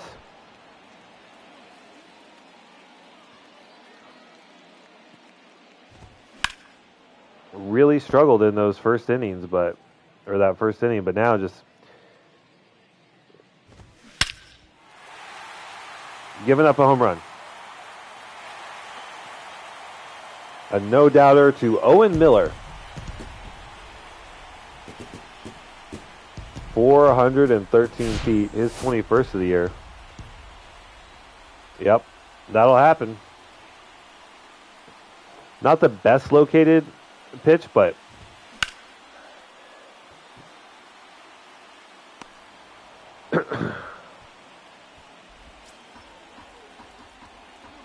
I mean, that next pitch, arguably even easier to hit, and just ends up being an out. That's just the way baseball goes sometimes. No ball, 2 strikes. Obviously would love to just pitch everything on the black, but sometimes you just got to throw strikes. We get burned on one there. 1 ball, 2 strikes. It'd be like that sometimes. There we go. Another strikeout from Mize. I think that's his 4th or 5th. So Brewers finally get on the board with a solo shot from Miller.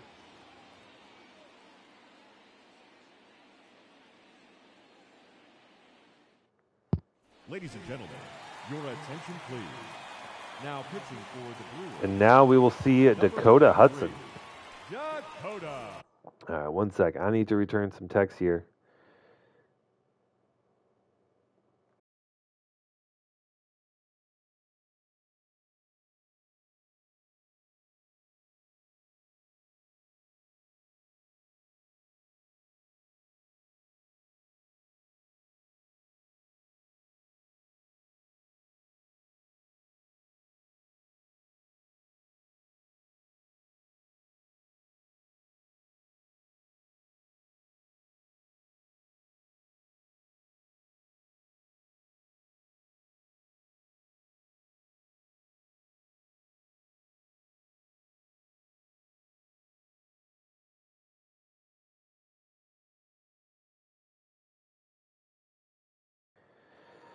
Wifey filling me in on some NFL news. It seems that Saquon is not going to play in the final game of the season, foregoing his chance to break the NFL single-season rushing yards record held by Eric Dickerson. I'm kind of baffled by that. I think if you have a chance to break a record like that, I don't know why you wouldn't at least try.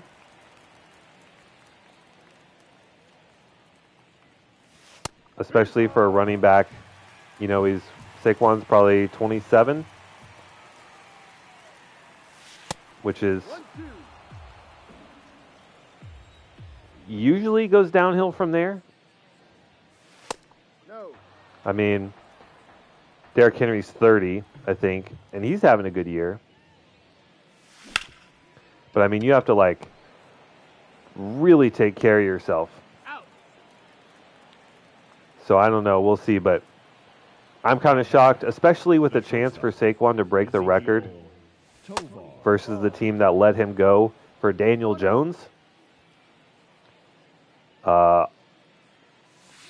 would want to rub that in their face. I don't know. But that's football talk. That's for the next Madden video, maybe. We probably should just let that one go. Look for a walk, but pretty good pitch to swing at. But another quick inning. I feel like it's been really hit or miss for us. We're either hitting, getting 2 or 3 runners on and a couple runs across, or we're just not doing anything.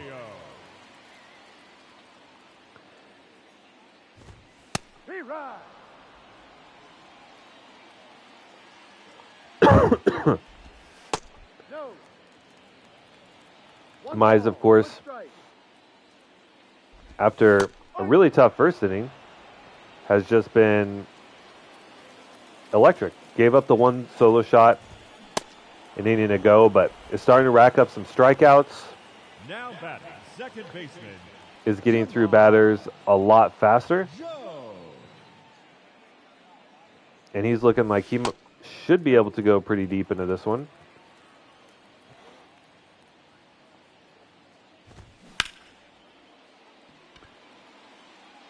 Jones gives this one a pretty good ride out in the left.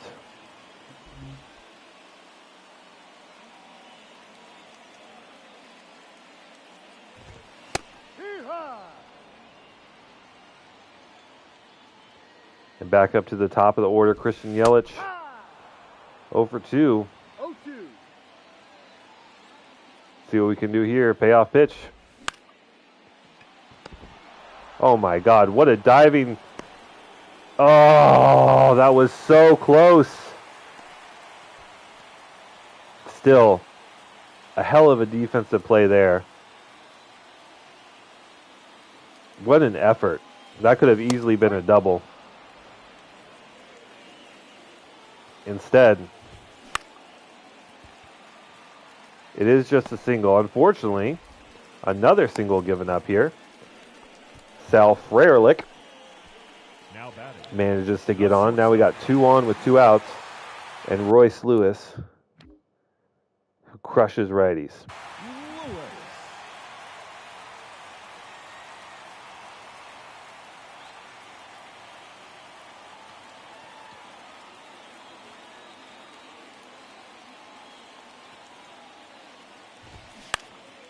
I think we're still going to pitch to him.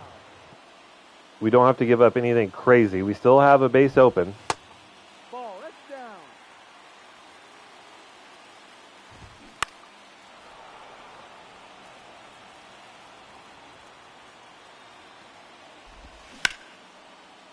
There we go. We get the line out. Dangerous, dangerous batter to throw to. But doesn't hurt us. We get out of it. Leading off for Colorado, the catcher, number 1, N.J. Melendez. All right.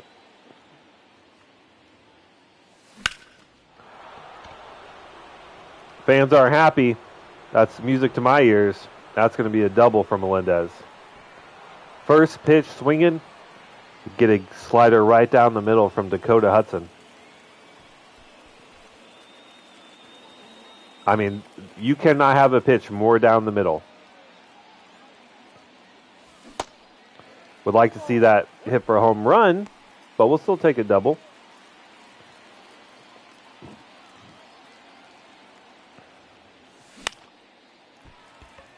Looks like Dawes is going to fly out, however. Not deep enough to send the runner.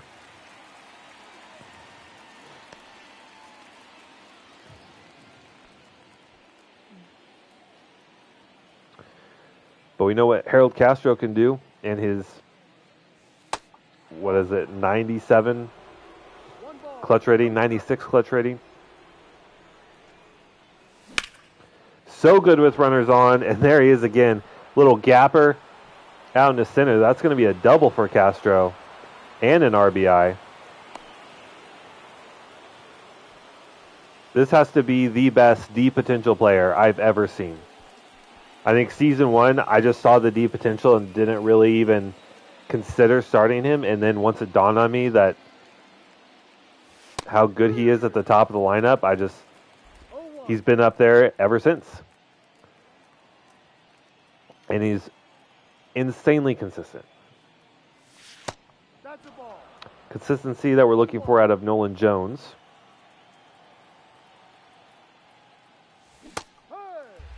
As we get a check swing there. 4 strike. Now we're down in the count 1-2. Ball 2. Good eye on that sinker. We don't bite on it. Ball 3. That one pretty close, but that was a ball. And we managed to work a walk out of Nolan Jones. Okay. The center fielder, Adam Duvall. So we're behind in the count 1-2, end up getting a walk. Now 2 runners on for old man Duvall. Ball. Very similar situation to the last game.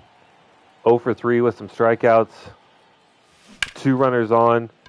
Last time he hit a home run. Instead, this is just going to be a single, but he still gets a runner across. The third baseman, number 7. We'll take it. We'll take it. Your attention, please. And a new pitcher on the mound, Martin Perez. Number 54, Marty. I mean, that's got to be a home run, right? Yeah. Brendan Rodgers, first pitch from the new relief pitcher, hits a monster shot. I mean, that is as dead center can be. 105 off the bat. I feel like that's probably the dagger here in the 7th. No ball. 1 strike.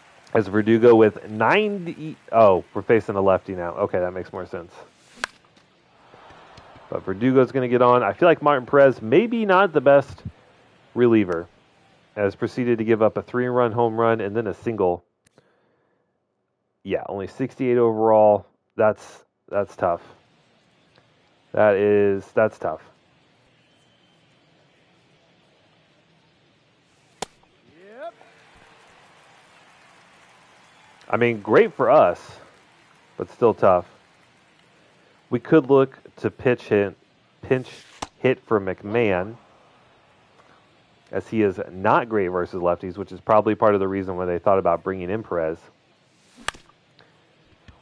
As he is going to ground into a double play, it looks like. Yeah.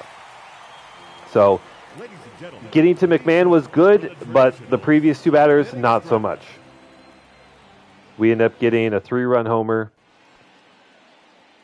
And Mize, look at him go. Now into his 7th inning of work, only 65 pitches. Has given up the 1 solo shot, but I think maybe 1 walk, couple hits given up. Nothing crazy. Nothing crazy. He's been good.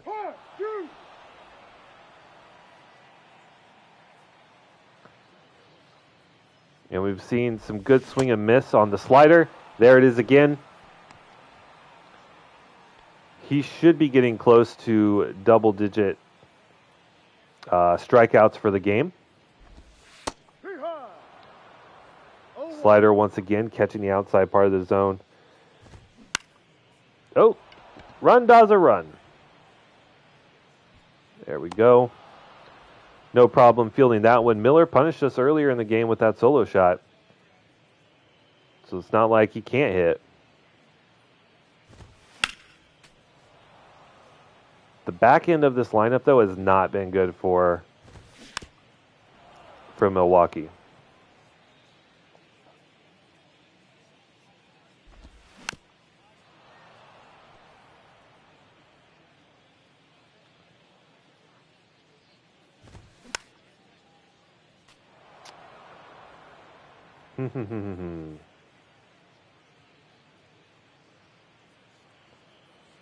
Really need Mize to get through this guy if he wants to have a chance at working through the 8th as well.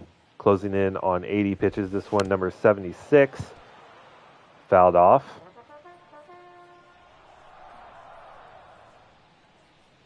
We're seeing that 70 vision rating come into play with Grichuk. But the low contact rating not helping him there. Swing and a miss. Another strikeout for Mize. Trying to gas up this guy, and then he proceeds to just absolutely whiff. leading off for the Rockies, the shortstop, Ezekiel Tovar.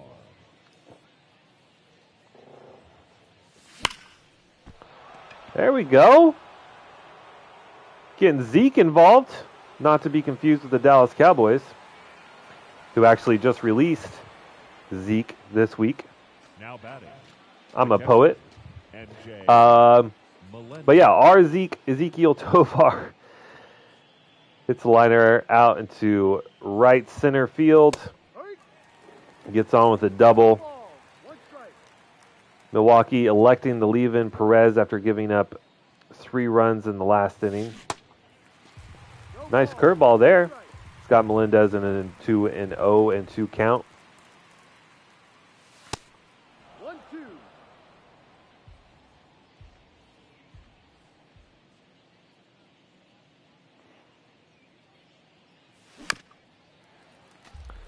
Got to read that sinker better. That's one we probably whiff on a lot.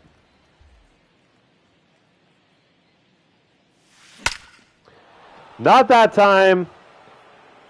That one's high. That one's deep. That one's gone. Ladies and gentlemen, pack your bags. Next stop, Pound Town. Now pitching for the Brewers. All right. Number 46. So now we're going to move on to Bryce Wilson.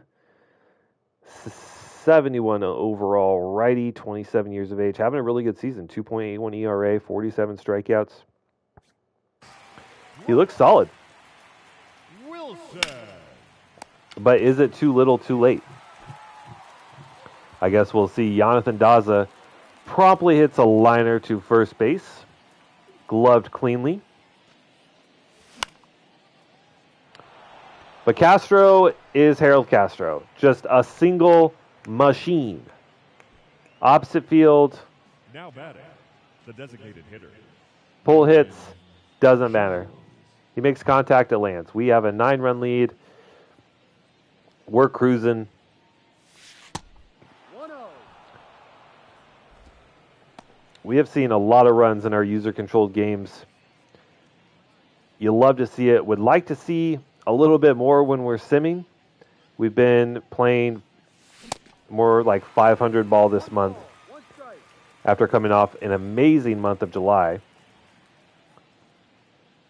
but maybe setting the tone here in this series versus Milwaukee, as we're very late on 92.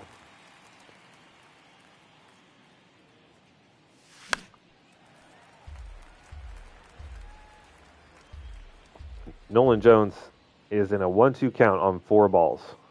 Not ideal.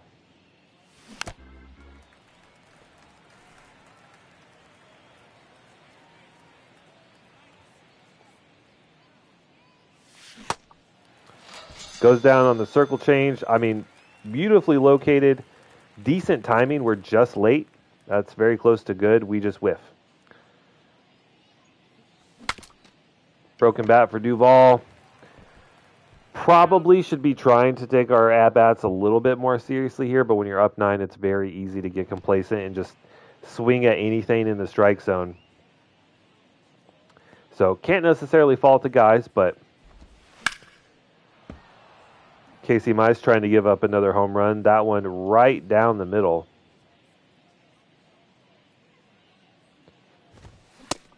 Ball inside. I think he has just enough stamina if we can get through these batters quickly that he could actually see the 9th inning, but we're missing a little bit. We're closing in. We just hit 80 pitches.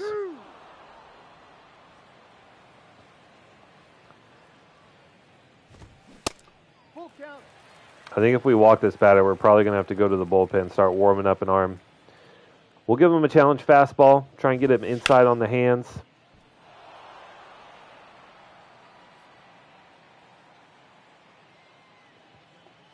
Pretty dangerous swing there.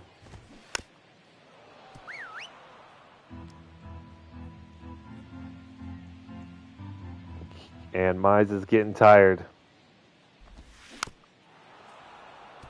And a repeat of the first inning. Just going really deep into these at-bats. Trying not to give up walks. And it's going to end up being a single. The right fielder, number. All right, time to go to the bullpen. Who do we want to see? I mean, it won't be against Rosario, so lefty-righty doesn't really matter.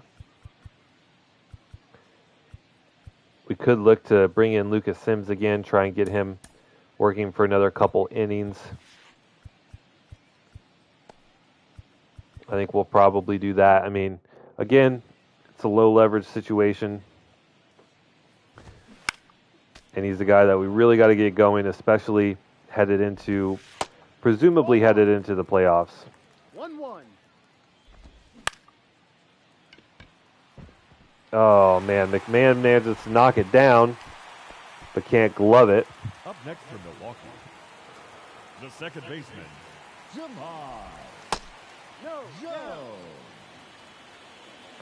Now we got 2 on with nobody out. 2 balls. No strikes. That's a strike.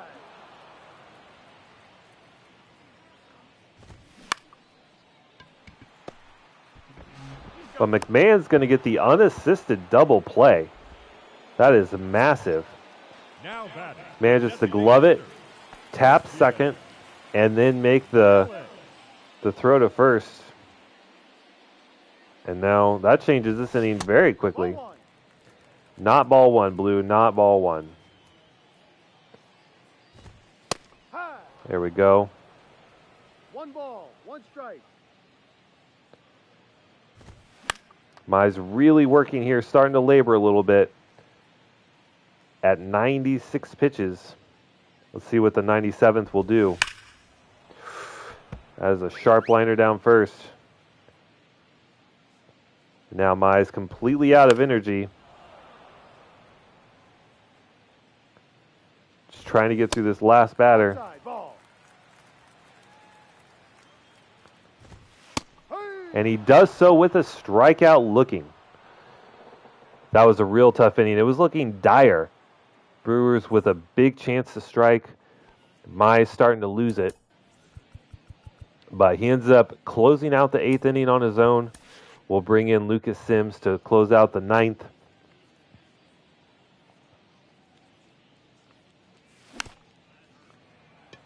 And And Brendan Rodgers is going to be out. That was a really close play at the plate.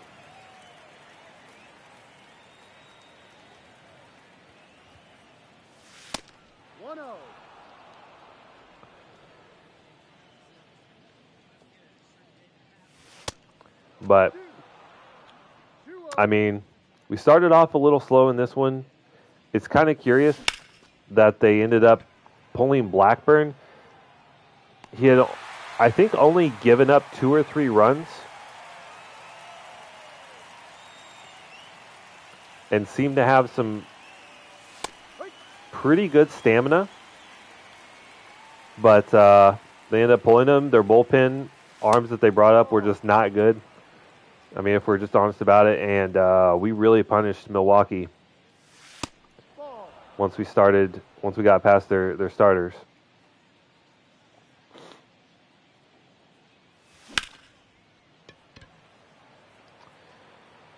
Not going to add anything more to it here in the top of the 9th. It's pretty hard hit balls, but just not hit hard enough. 3 flyouts, and we are on to the 9th with Lucas Sims.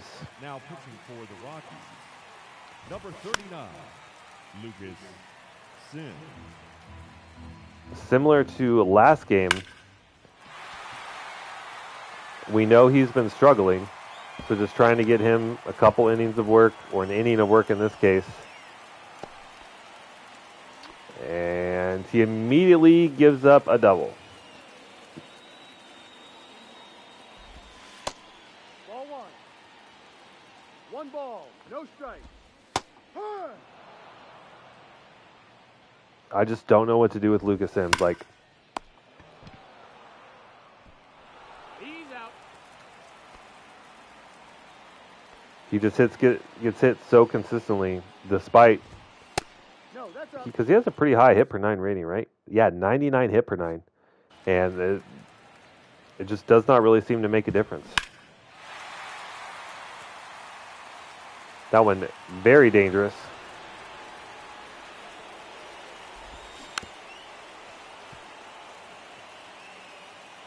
I thought for sure we were going to have, an insane back-end bullpen between Sims.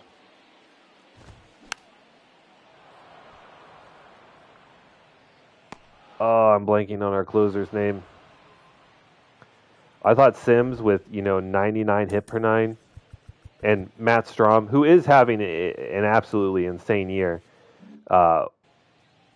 We were just, as long as we went into the last couple innings with the lead, we were just guaranteed to win. But Lucas Sims has been a letdown. We've had some others in that setup role that have been okay. But it would be really nice to have like a true, 1-2 punch at the bottom 2 balls, 1 strike. of our pen. 2 balls, 2 strikes. It could be Gene Larkin, but I don't want to have just 2 lefties because it doesn't give us a lot of options, a lot of flexibility, I guess. But I say that Sims does get a strikeout there on the final at bat. So, kind of the same thing as our last game. We put up 5 in the 7th. That really just kind of blew this game out. Pitching was good enough. Casey Mize goes 8 innings, allows 5 hits, 1 earned run off a solo shot, and 8 strikeouts. Brendan Rodgers gets player of the game with 2. I did not realize he had 2 home runs. So he hit that solo shot out into left, and then the 2 or 3 run shot dead center. So great game for Brendan Rodgers. Thank you for joining us here this afternoon. Yeah, Blackburn went 5 innings, only gave up 3 runs, which is not like great, but it's not terrible. They ended up pulling him early, and their relievers were just not good. All right, so we end up taking at least 1 game off of Milwaukee. Now we have a really crucial series versus the Dodgers. We are 3 games behind the Dodgers, 4 games behind the Padres. We are still 6 games ahead of the Braves, who are on the outside looking in for the wild card spot. So we should be good for the wild card perspective, which is also good because if we don't go above 500 or don't make the playoffs, then I think by default my GM contract gets terminated and then the series is over. So glad we're finally having some success. But all right, so we have a 4-game stretch versus the Dodgers. Then we have September call-ups.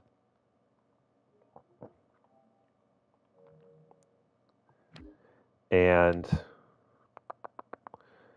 the home stretch. So let's get to it. Why does our AAA squad not have valid lineups? Who's missing? A right fielder. All right.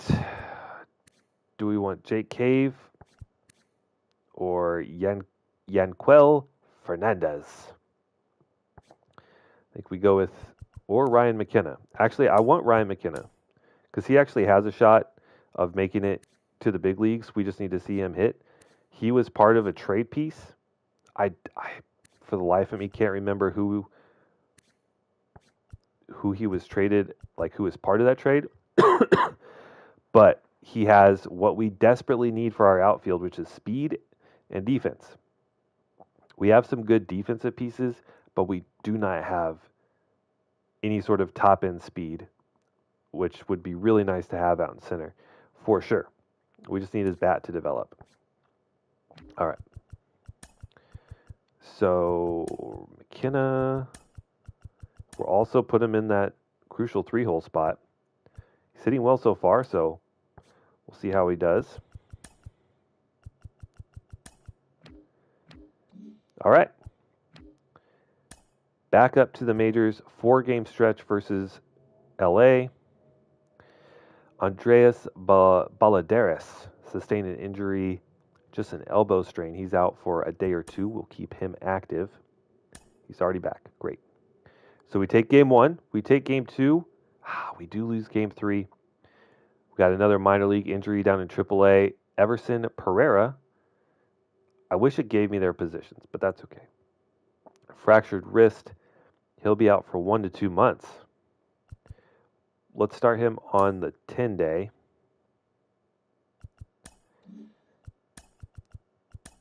And we might have to bring someone up.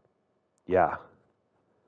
Our AAA roster is pretty depleted. Down 3 guys, 2 on injured reserve. So who are they missing? They only have 4 starting pitchers.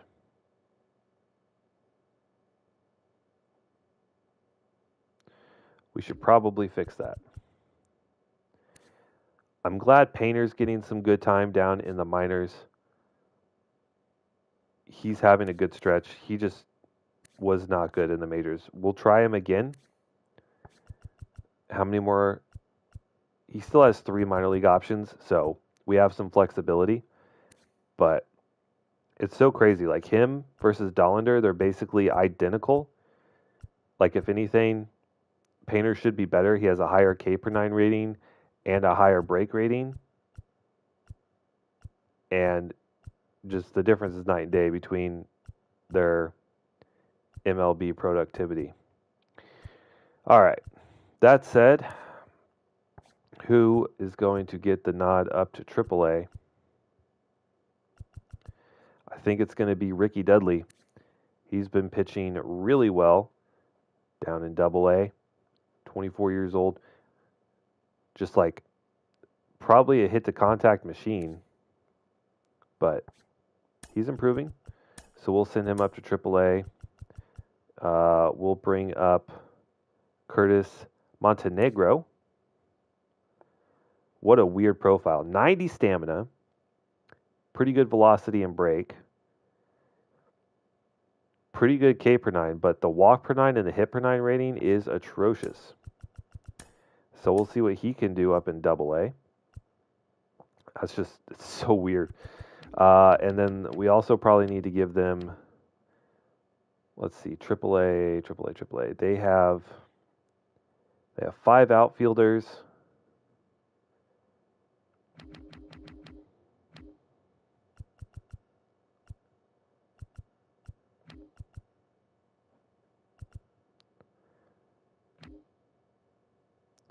So what do they need?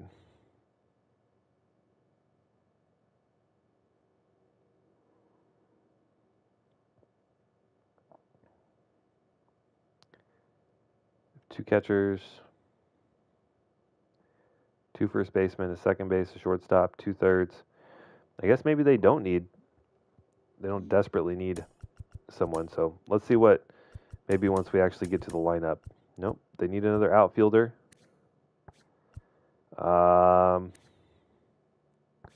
Let's see. I think it'll be Yankel Fernandez. Play out in left now.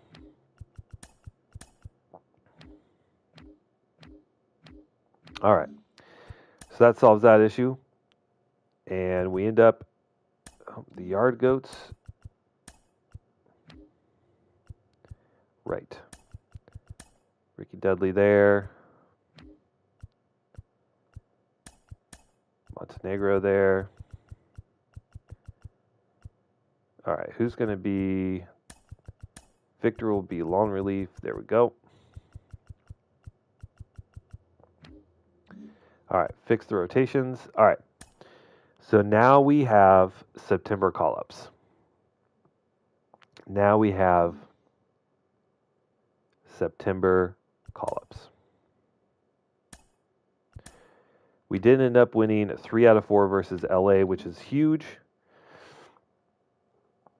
We're now just 1 game back from the Dodgers. We're 3 games back from the Padres, still with a chance in this last month to win the division. We get to beat up on San Francisco, who's not very good, and Diamondbacks, who are not very good. Houston, Seattle, Milwaukee are all good teams. The Dodgers, of course, are very good. So we have 2 really easy series. We have 3 or 4 very difficult series and some so-so. But, all right, we got 2 open spots on the roster here for September call-ups.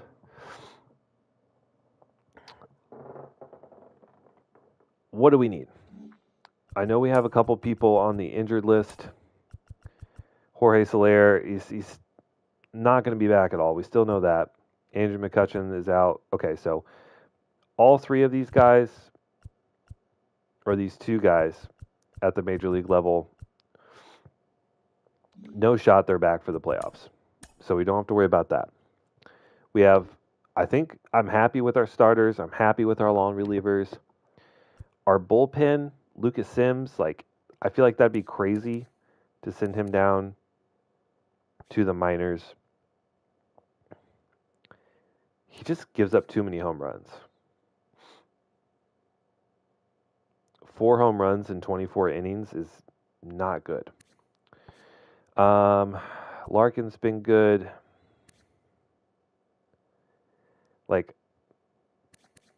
Gilbreth, great. You're doing awesome in 19 innings of AAA work, but I don't know. Just don't see it.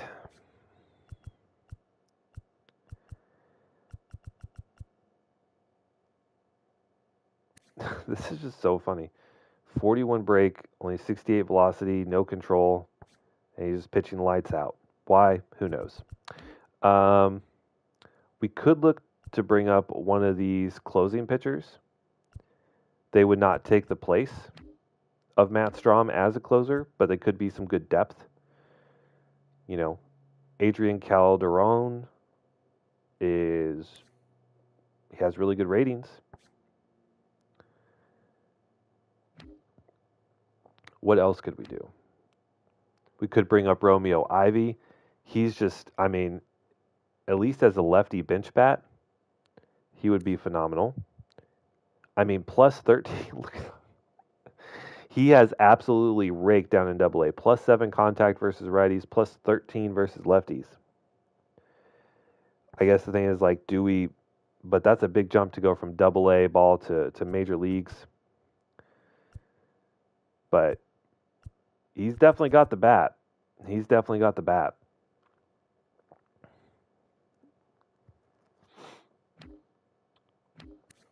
He can only play first base, which is not really something we need. But it would be good to have that high contact versus lefties. I'll think about it.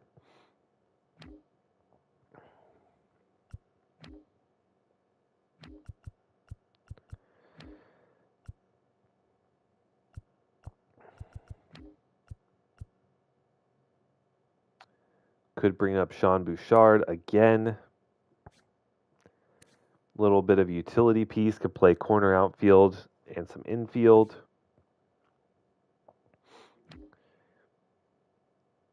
Could bring up McKenna.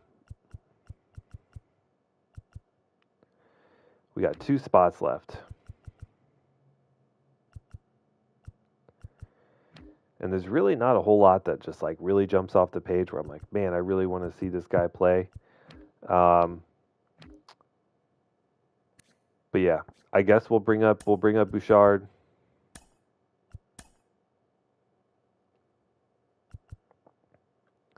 We'll elevate. I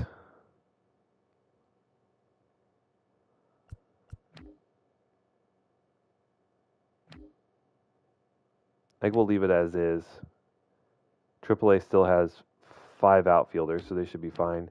And then I think we're going to do it. We're going to bring up the first baseman, Romeo Ivy, 18 years old. Maybe he sees some time, maybe he doesn't, but he is pretty outstanding. So, Romeo Ivy goes from AA to MLB. And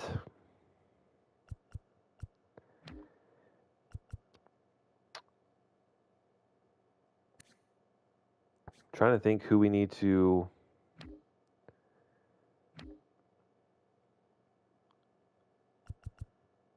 bring up. I guess we'll move LeBlanc up to AAA. We'll bring up Pena to AA. And then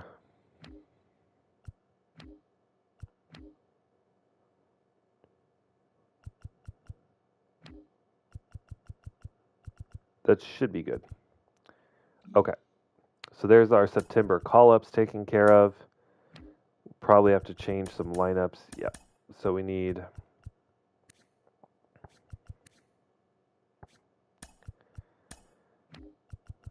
that'll be LeBlanc. Is he actually French? Probably not. But it's always fun to pronounce things with a French accent. Then AA, yep, couple spots. We need a second baseman and a first baseman.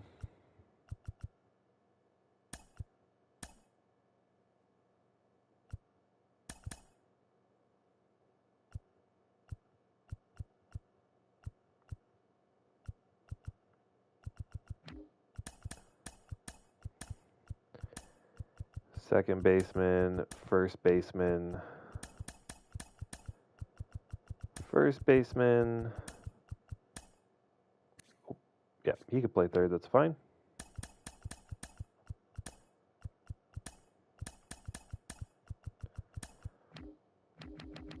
Okay. All the lineups are good. All right, I think we're set. And then heading to this last month, I don't foresee any changes to our lineups. Zach Venus had 7 at-bats and is hitting .429. But again, only 7 at-bats. Duvall, it's going to be sad to see him go. He played a nice role for us in these last few years, but we'll see how he goes. Everyone else is getting on track. Tovar is the only one that I would consider moving out, as he's only hitting .241, but he has been pretty consistent, and I'm okay with leaving him in.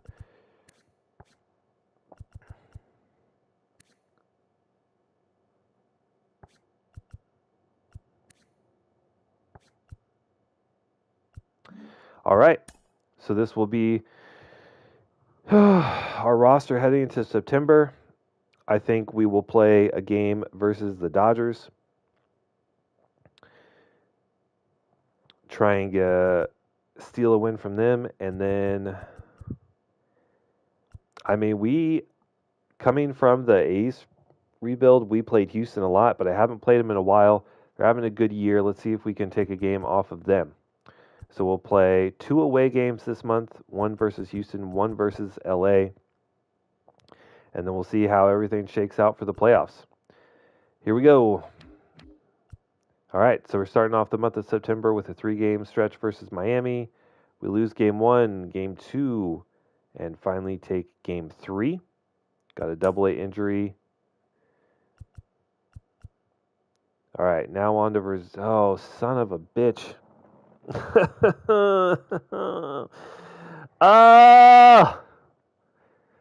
Another one of our best starters is out for multiple months. Alex Verdugo has a fractured wrist. He is out for 2 to 3 months. Oh, the baseball gods are cruel. So he will go to the 60-day. That is so tough. That means versus righties, it's going to be Zach Veen. And we will put him in center. Oh, we got to hope that the kid is good. We really got to hope that the kid is good.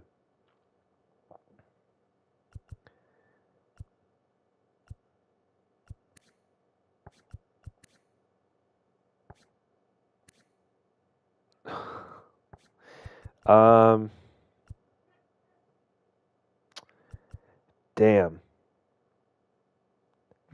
That's tough. That is really tough.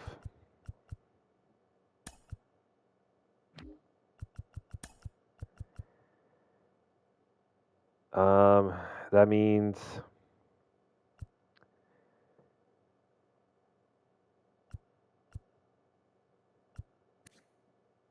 Toglia can play corner outfield. We'll do, but his contact versus lefties is just piss poor.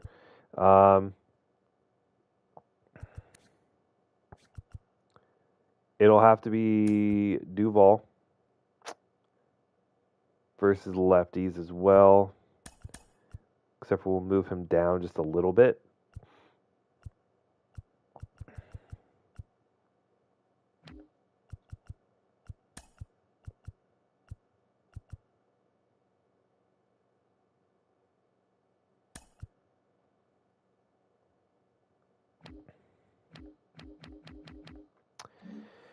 All right, so one of our best hitters and one of our highest rated players is out for the rest of the year. He is literally the highest rated player on the team, and he is now out for the rest of the year. Not having the best season, still very good, still very, very good, but that's tough. And now, do we bring up anyone? Maybe we bring up McKenna.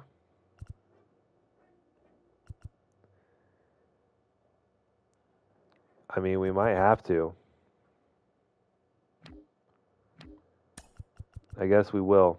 All right, so McKenna's up. And we'll just leave the minor leaguers as is. So now we'll have to change once again.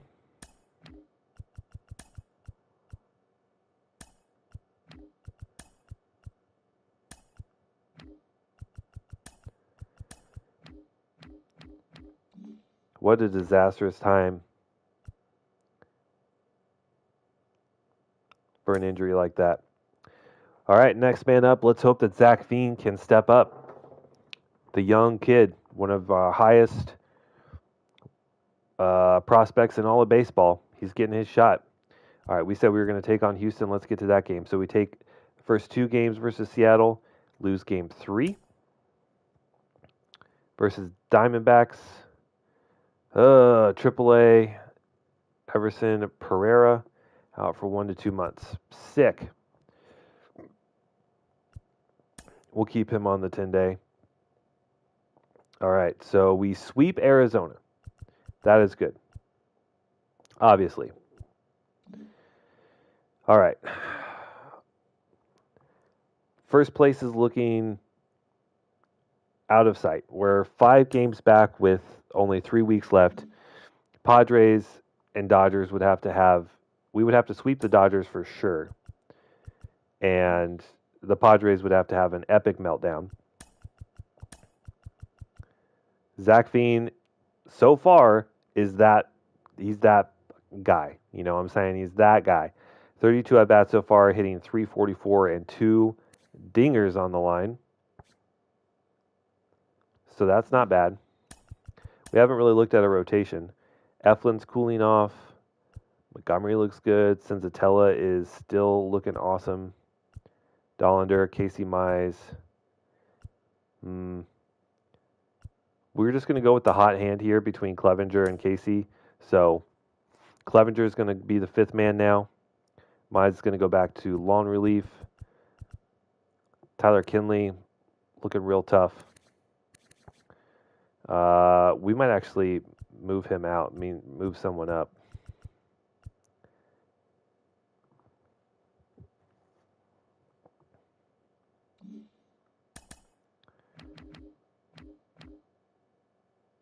Yeah, let's do that.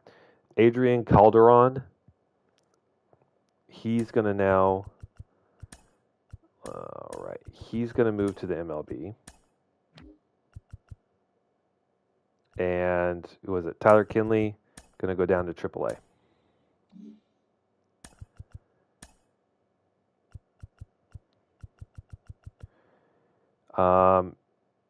Let's move Sims into into a middle relief role. Now we'll have the option of a lefty or righty as a setup man. Sims, Koch, and Lawrence at middle relief. Okay, I like that. Trying to make the right moves at the right time. Kinley, we'll have him be the setup man down in AAA. Okay. Just trying to make the right moves. All right, so now who do we want to pitch with against Houston? We just moved Clevenger into a starting spot, so let's pitch with him. We lose game 1 to 13. Holy hell, brother in Christ, what are we doing here? We had a couple doubles, we had a home run, and that was it. Dollander gets crushed, gives up 6 earns. Gives up 6 earned in an inning and a 2/3. Mize comes in, gives up 3 in 2 innings. Suter comes in, gives up 3 in 3 innings. Oh, goodness. Who is pitching for the Astros? Oh, Framber Valdez. That makes sense. He's pretty elite. All right, let's see if we can get revenge, though, in this next game. Our first look at Mike Clevenger, who we got via trade. We sent Jermaine Marquez away for him. He's not doing too bad. This is also going to be our first look at Zach Veen. We played with him in the minor leagues showcase that we do.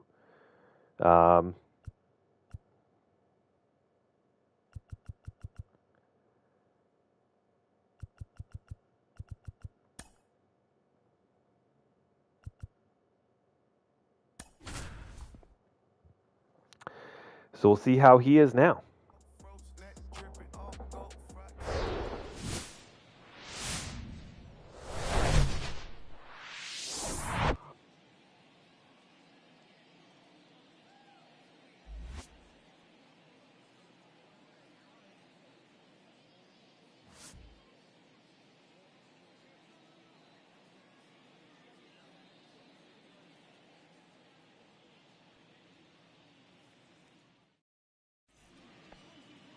Leading off for Colorado, the left fielder, Jonathan Daza.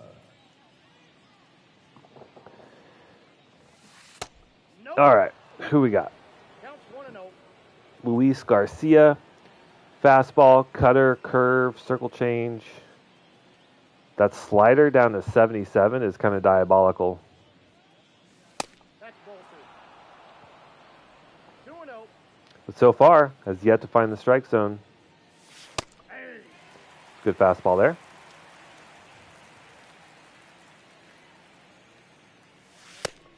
Ball, that's out. Okay.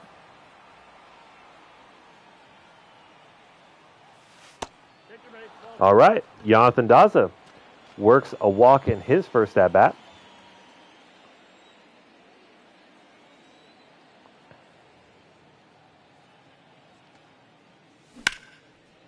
And Harold Castro does Harold Castro things. Hits a single. It's what he's best at. He gets the occasional double in there, but for the most part, he's just ripping singles every game. And I love it. I love it. All right, Nolan Jones.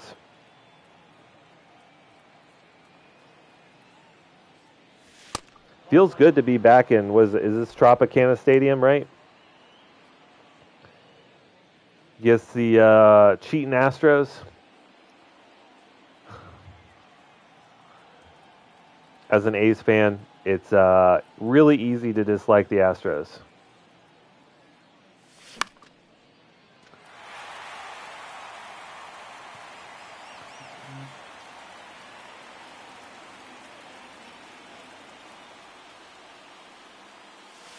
Ball 2. 2 balls, 1 strike. All right, Nolan Jones. We got a head in the count. See a pitch and drive it. Let's go, baby. Okay. Ball, that's out. 3-1. So we can take a pitch if it's not perfect.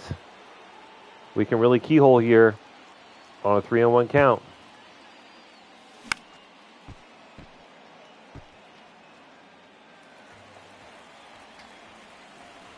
I mean, that's certainly not going to be ball 4, but we'll see. Payoff pitch. That was a good one to take a rip at. Unfortunately, that is some really, really good defense from Jose Altuve. Right fielder, number 18. Short King himself. Luckily, they only managed to get one out of that, so they don't get to pull the double play.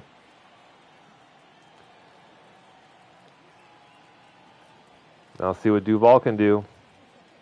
Runners on the corners. And that is a liner down the first base line. Rolls to the corner and just sits there. Scores 1. Scores 2. 2-run double for Duvall. Love to see it.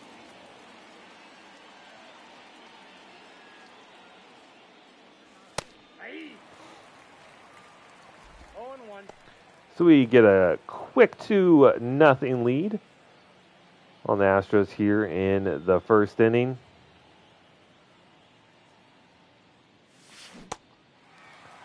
Ooh, really good curveball there.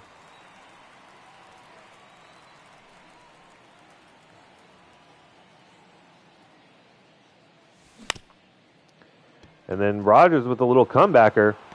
3 players have a diving attempt at it. No one's able to glove it. And we're able to get another runner home. Batting 6, the center fielder, number 13, Zach. So Brendan Rodgers hits it just hard enough and just in the right spot. The shortstop, the second baseman, and the pitcher all had an opportunity to glove it. No one could make it. And now we get to see the young stud Zach Veen absolutely crushing the baseball early on in his major league debuts. His first taste of the big leagues here in the latter months of September, or latter months of the season in September. 1 ball. He's been good. Strike. We really need him to step up with Alex Verdugo out for the rest of the year. Nope, that's a ball. So 2 of our best hitters out for long durations. That is tough. We've built ourselves a really good really good depth. We have a lot of top prospects in the minors, and this is when we can use them. Good pitch to rip at there, but we're late on it. And it just is an opposite field fly out for Veen. Inside fastball like that, we need to be pulling that. Can't be late on that. Just hard to get a lot of power with that. 0-1's the count. You gotta love a good timing whiff right there. Ryan McMahon does not fail to disappoint with those. He is elite at good timing whiffs. All right, 0-2 is the count. And he goes down the circle change. Probably should have known better. We read that wrong. But we get 3 hits. We get 3 runs across the board. Leading up for the Astros. And now we'll see if Clevenger can deal with this very potent Houston Astros lineup.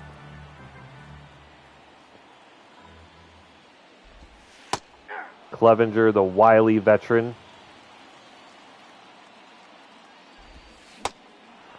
And he gets a strikeout on a really, really good hitter. The third baseman, Alex Bregman.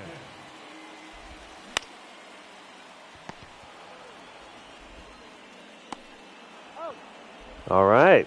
Clevenger looking really good. And I am so happy that I do not have to see Yordan Alvarez 20 times a year like we did in the A's rebuild. Just an incredible hitter. Having a great year this year. And he gets ate up by Clevenger. The slider, cutter inside, he whiffs on both. That's a great start to the game for Clevenger. Gets our bats right back up here against Luis Garcia, who struggled pretty mightily. Gave up 3 runs in the first, 25 pitches. Good start for our lineup.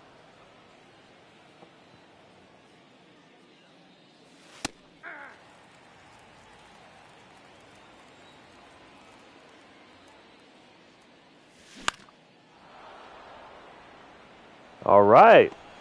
And Ezekiel Tovar is able to pull one down the third base line. Gets on with a single. Ooh, we're very early on that, but still landed fair. Pretty fortunate.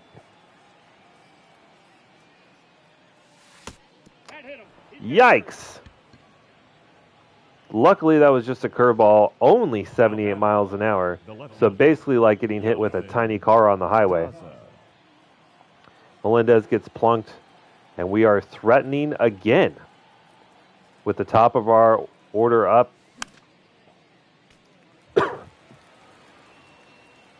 Would love to see, a couple singles out of our leadoff guys. But we're way out in front of both the fastball and the cutter. We're looking at an 0-2 count.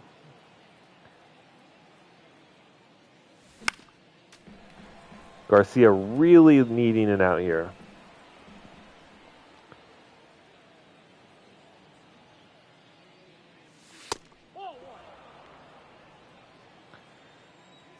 Daza's going to have to work to get back in this count. Still down 1-2.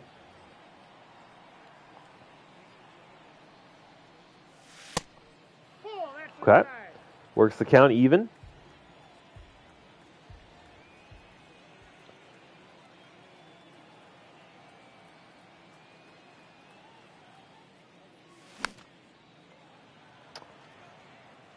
Fights off the high fastball. I'm okay with protecting in that spot. Probably would have been ball 3, but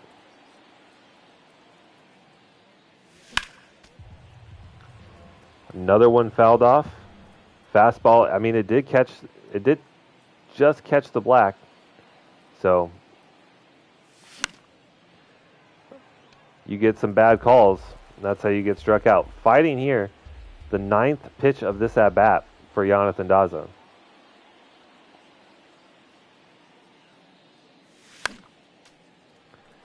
I mean, statistically, the longer you sit in a bat, the more likely it is you're going to reach base. So it's looking good for Daza.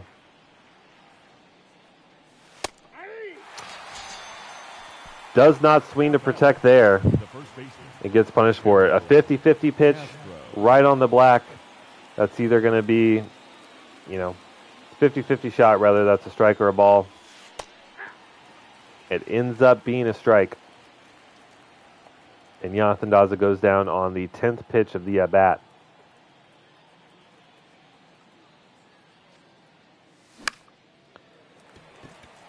Castro, this time skies one. That's about as deep as he can hit it.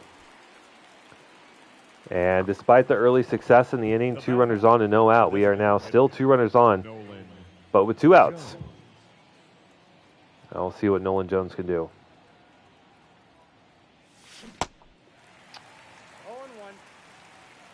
0-1. Whiffs on the changeup. Timed it up well, but that one well below the zone.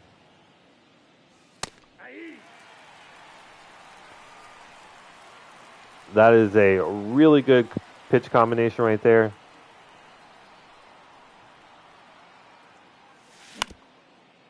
And then Jones will ground out. That's an out. That's tough. Oh, well, we still made the pitcher work quite a bit. We got some runners on. Nope, outside. I'm okay with that. Ball.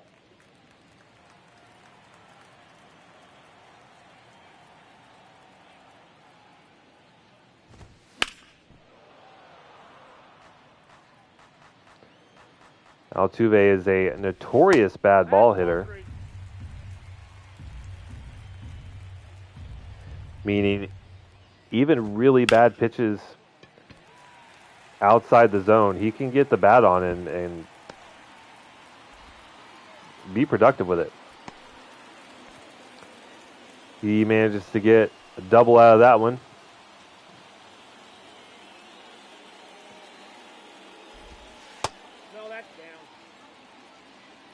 We kind of had to just feed him one.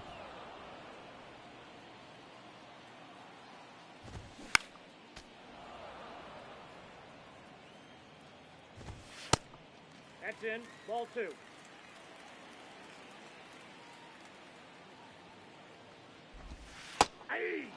Ooh, good cutter from Clevenger.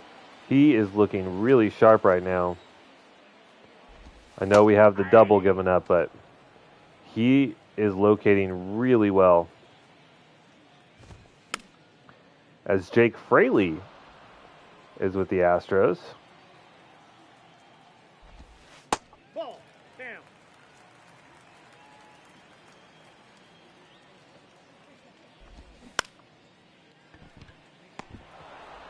Diving snag from McMahon. What an effort.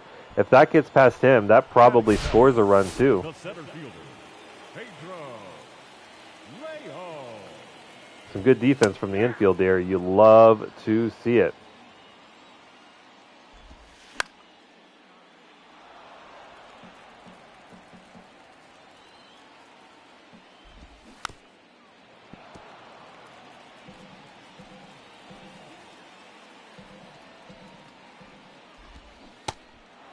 And Clevenger is honestly pitching out of his mind. I know, again, the double, but he is locating exactly where we're asking him to put the ball, and that is, I mean, Leading off for the Rockies, what else could you ask out of your pitcher? Adam Duvall.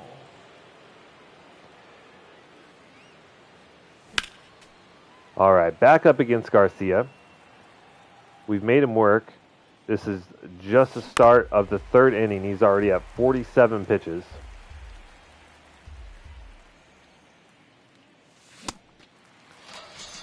And Duvall just... that vision is really crushing us.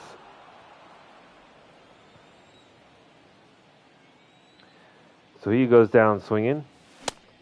Now we got Brendan Rodgers up. And now Garcia's starting to dot. Maybe not. That one about 6 inches out of the zone.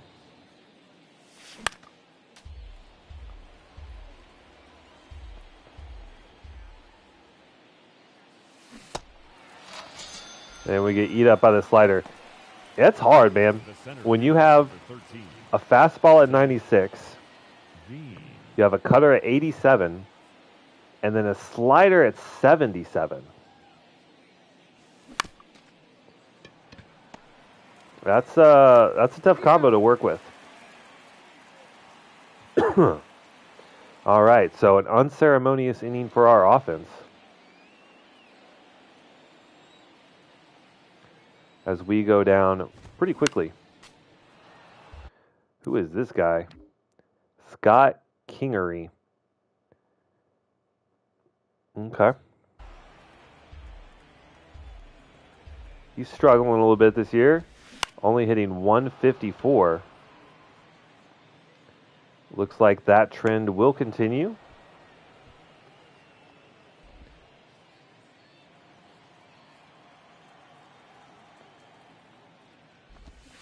This is kind of reminding me of the game versus the Brewers, where, you know, the top and the heart of their lineup are very, very good, but the middle and bottom part of their line, or like the bottom part of their lineup, is just not great. Although they do get on with a single there.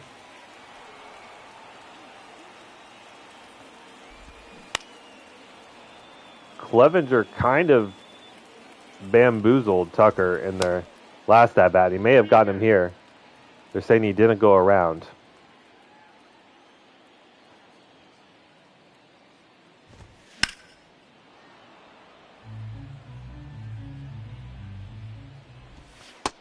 Clevenger, though, great movement on his pitches. Locating well, and he sends Tucker down looking. Third baseman number 2, Alex Bregman.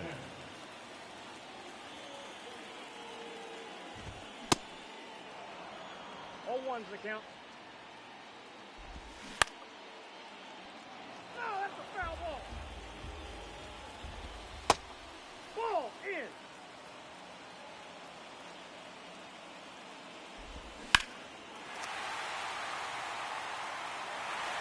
Damn.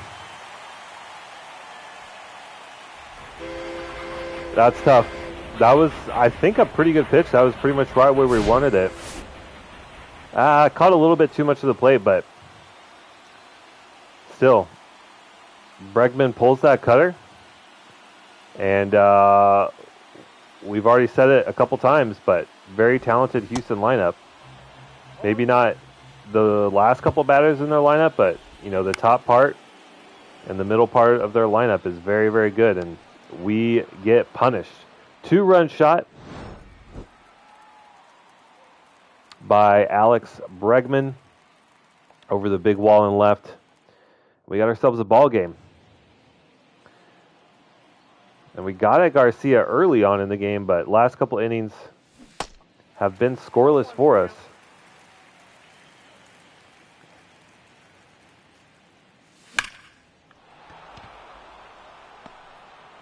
And we've had base runners too. We've had opportunities to drive runs home. We just haven't been able to do it. So it's great that we're having some early success, that we're getting base runners on early, but we need to see some guys string some hits together like this. So McMahon and Tovar, back-to-back singles. MJ Melendez. And now MJ Melendez. Let's see what he can do. I mean, that's a pitch you got to swing at and drive. That is exactly what we needed from MJ Melendez.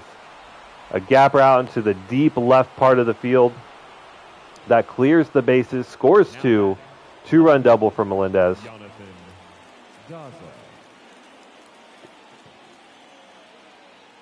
You cannot ask for a better pitch than that. Jonathan Daza trying to get on the action. That was a fastball down the middle. Just a little bit late on it.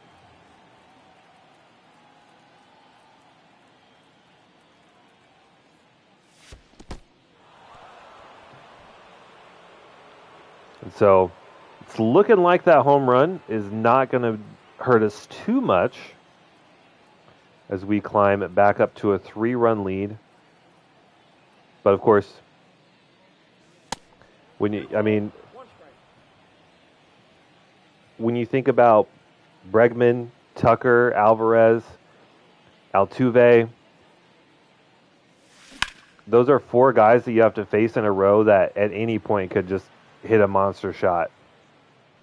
So even a 3-run lead, while it's nice to have, is not exactly safe versus the Astros.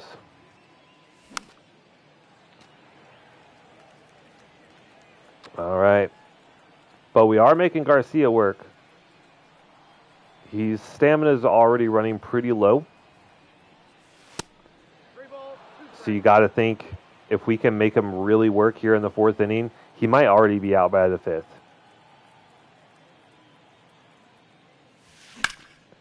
And typically, once you get to the bullpen, that is where you're going to find the most of your success. As Daza gets an RBI single. Oh, excuse me. And that is going to be it. So now we're going to see J.P. France, who has only played 3 games. Is this not? Yeah, this is J.P. France. I thought he was a better pitcher, but really struggling. 6.75 ERA. Only 6 innings of work so far.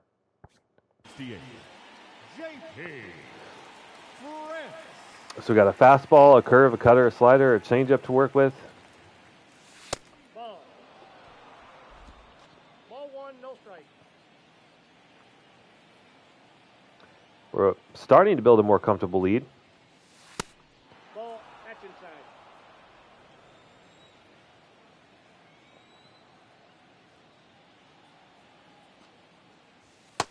Ball, that's off the plate. And we might have a free base here. We're going to be keyhole in here with Castro. He's only going to swing if that thing is right down the middle. That was a good curveball. Just catches the bottom of the zone.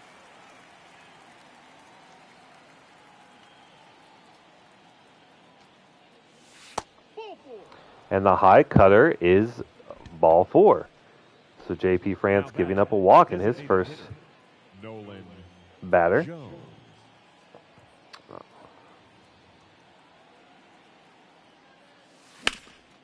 Oh, that one's pretty high. That one is pretty deep. But the fielder at the warning track, not deep enough. Just not enough opposite field power from Nolan Jones. We're just late on that. We're just late, and that was pretty far down the third base line.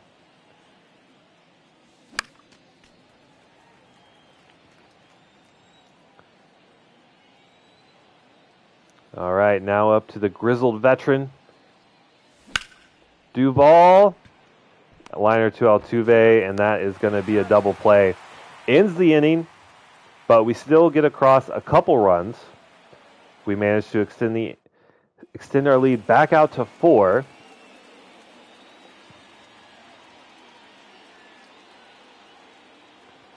But now we have to contend with the 4, 5, and 6 batters on this Houston Astros lineup. Altuve goes down.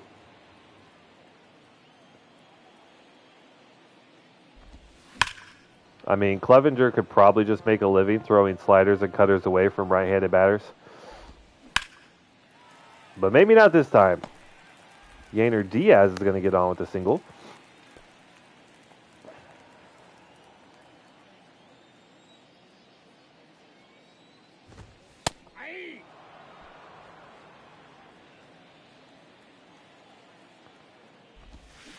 Ball, that's low.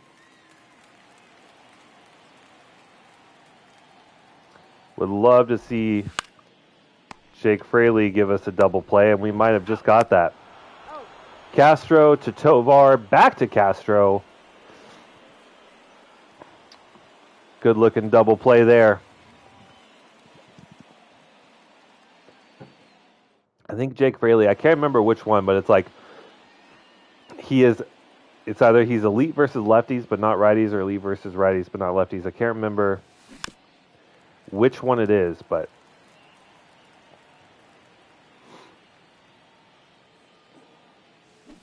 not looking good so far. Neither is Brendan Rodgers, as he whiffs on the second slider of this at-bat.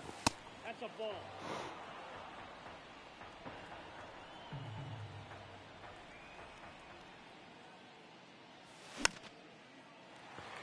Looks like J.P. France is going to get through him. Pops that one up to the infield. And Rodgers goes down on the high cutter. So now Zach Veen. He's been good in simulation. We have yet to get a hit with him while using him. We did in the minor league showcase where we saw Veen at AAA. So far, and a little bit of work at the majors. And that one falls. All right. So maybe not great for the slugging percentage, but Zach Veen hits one just in front of the left fielder. McMahon. And there we go. McMahon. Out. Out.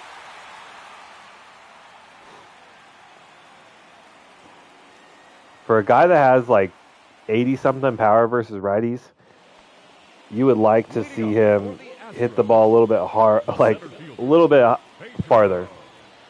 Lejo. Hey. 0-1's the count. Yeah, it's like 0-1. it's these 7, 8, 9 hitters for Houston that Ball 2. really seem to be a weak point of their lineup. Another weak point is the umpire's eyes.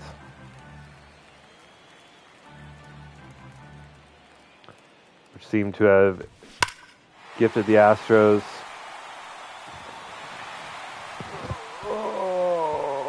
So we send a challenge fastball. And Pedro Leon, with his 56 contact and 51 power, hits an absolute rocket. Forced to challenge the batter because we're behind in the count. Behind in the count because the umpire is blind. That's tough.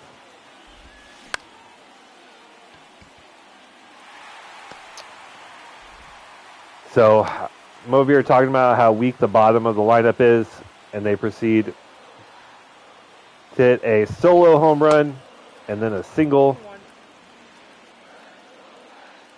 We need Clevenger to bounce back in a big way. Looking to do that here against Romy Gonzalez as he goes down on 3 pitches and 3 swings. But now back to Kyle Tucker, who you got to think is going to be looking for revenge after 2 strikeouts against Clevenger. And throwing a slider right down the middle is not a good way to get Kyle Tucker out.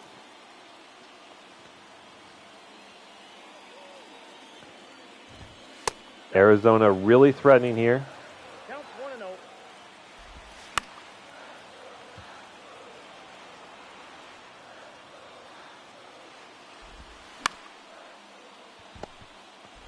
Have a chance at a double play here. And that is so clutch. Castro just managed to field that one. So we do give up the solo shot. Clevenger giving up a lot of hits is not ideal. 7 hits so far in 5 innings, but Leading off for Colorado, the has been good with base runners on, and we've gotten a couple double plays out of it.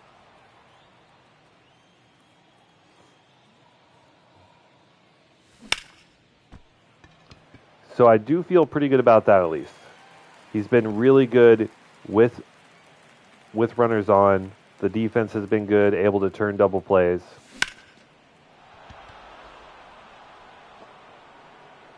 And if we keep getting pitches like that, we could continue to extend this lead. Double for Melendez. I feel like he has enough speed. He should have been able to turn that one into a triple, but I'm not going to be upset.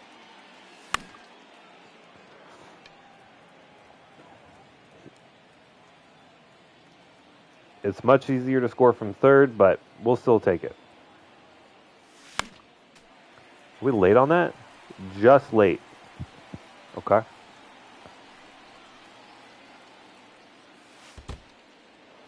But he's going to take off here. He goes for third. Throw is not in time. Some heads-up base running there from MJ Melendez. He's able to get that third base off the errant throw.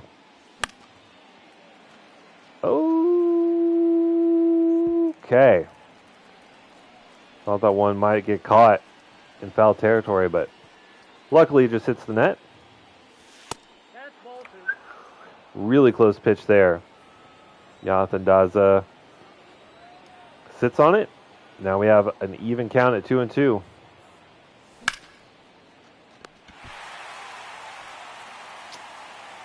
And a line out to Altuve. 2 outs now. The first baseman, Harold Castro. Like, look at where that ball is, that fastball. That's just above the zone, and he hit that straight down into the ground. I don't know how you don't elevate that as a batter, but... And then a great diving catch from the center fielder there. I mean, great play. Saves a run. We still have a narrow 3-run lead here in the 6th. Designated hitter, Yordan Alvarez. Ball 1.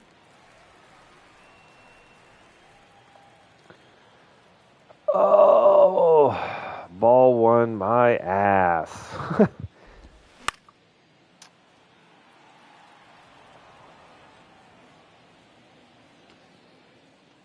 We have seen, oh my God. 1 ball, 2 strikes. We have seen Alvarez go all in on those back foot sliders.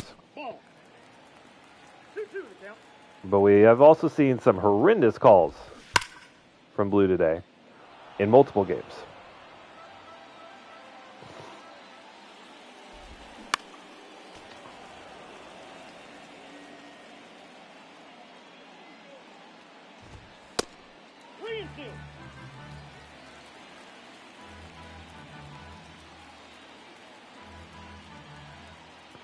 I think we're going to fool him with a changeup here. And we do. Not only is that beautifully located by Clevenger, but we get the swing and the miss anyway. That is 3 strikeouts on one of the most talented hitters in the league.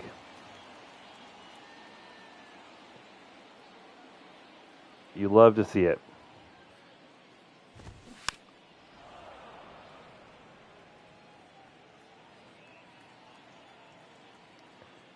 Clevenger approaching 75 pitches. 0-2.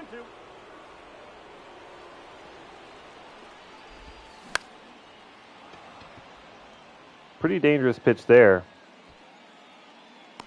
Tuve got into a little bit, but ends up just being a fly out.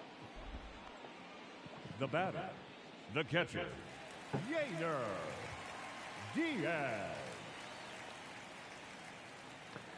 So we'll happily take that. 0-1's the count. That's a ball.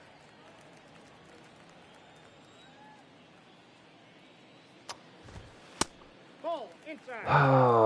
Okay.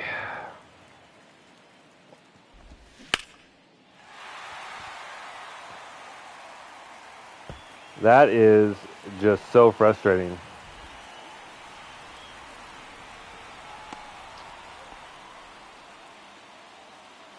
Instead of being up in the count, we're behind in the count, so we have to bring the pitch in a little bit. All right, so Jake Fraley is absolute terrible versus lefties. Clevenger's getting a little tired. I think we need to. We'll get some arms up.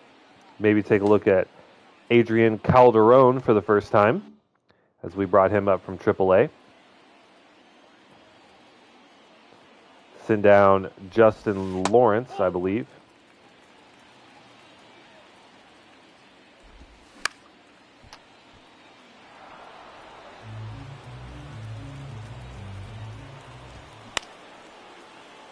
Uh-oh, can Veen get to this one? He can. That's where it's nice to have some youth and some speed in the outfield. Something we haven't had for a lot of the season, but with a couple injuries, that has been the case. Zach Veen getting his opportunities. Makes a nice catch there. Oh! Would have loved for that to stay fair. Just late.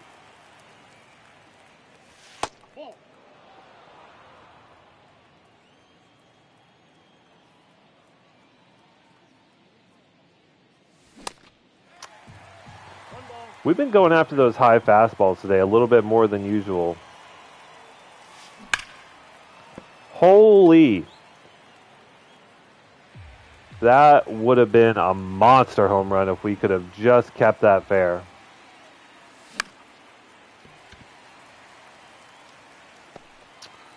That is unfortunate.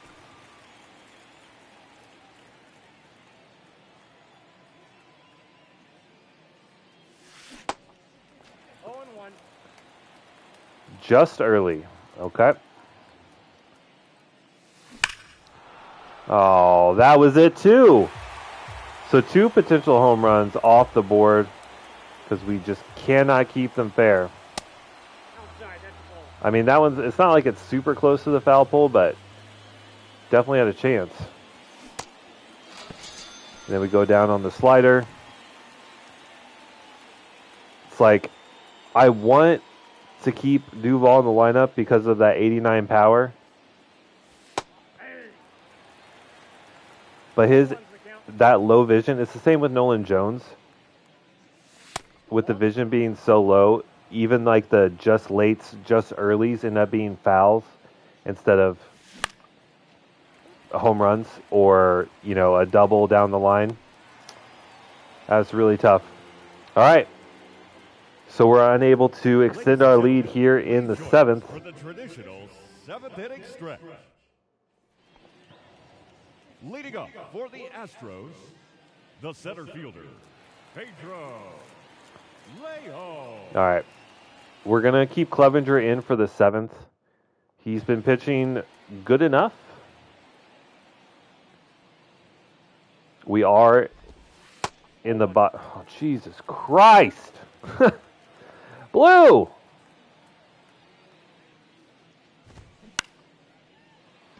This Pedro Leon kid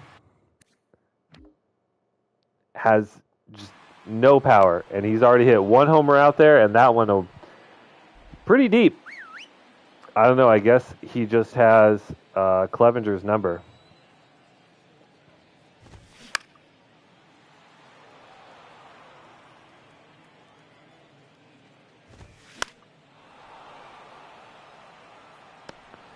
But Keenery is unable to get him this time, and now we have Romy Gonzalez. So again, like number 4, the bottom part of this lineup should not be threatening us. They've had success today.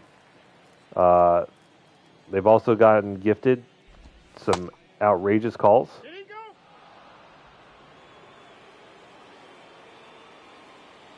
That are kind of driving me a little bit bananas.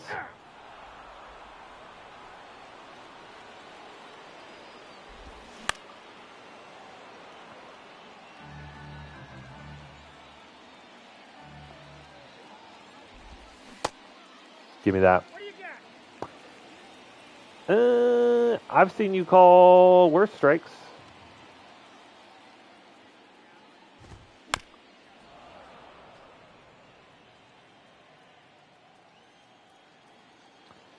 All right. Come on, Clevenger. Put him away. Okay. How about a cutter? That gets him. Sends a shot down the line. Castro's there. So Clevenger will be done. That's a pretty good outing. Would like to see a few less hits, but 8 hits and 3 runs in 7 innings of work is not too bad.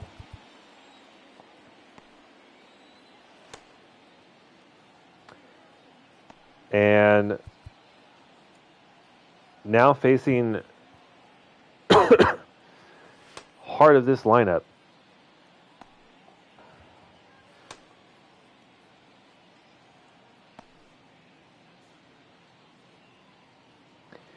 I mean, I guess we'll go with the lefty-lefty matchups. We'll bring in Larkin. Let's sit Calderon, and we might actually get to see Strom. Our games today, we've had sizable leads. They haven't been save situations. So we haven't needed to bring out Matt Strom. But this one, only a 3-run game late. Now batting, second baseman. We might need the closer to come out and put this one away. 0-1. Okay. That's early, apparently. Ball, that's out.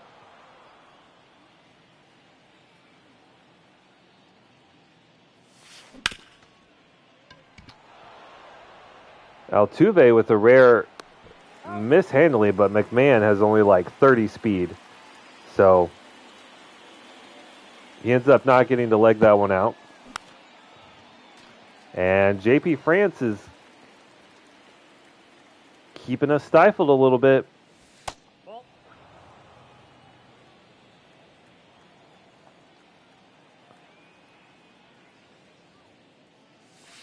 That's ball 2.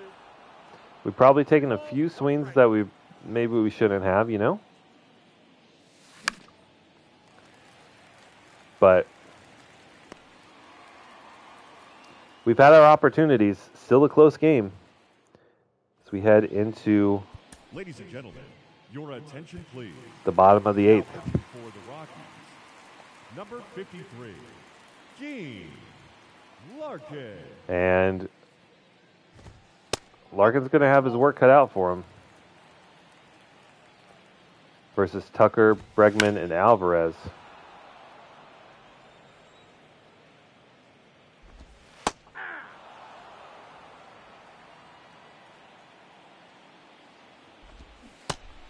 Nope, outside.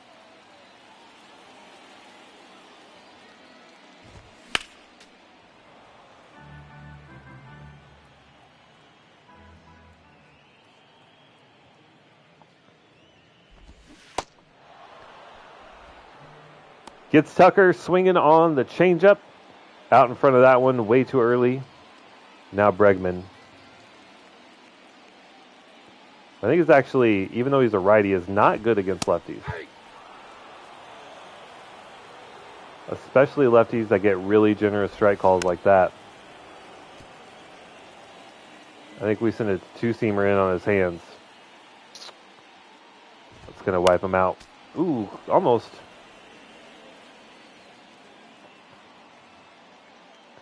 Oh, 2 count. We got some pitches to play with, but Bregman's going to just watch strike number 3 go by. And now Yordan Alvarez, who, if memory serves me correct, he's 0 for 3. I think he has 2 strikeouts on the line today. 1-1. We'll look to keep that streak continuing 1 ball, 2 strikes. as Larkin putting up a really good effort here versus Alvarez. And that one does fall right in front of Veen. So Alvarez finally sees a base. Unsurprising. Someone who bats close to 350. Jose Altuve. And now we just got to get through short King Altuve.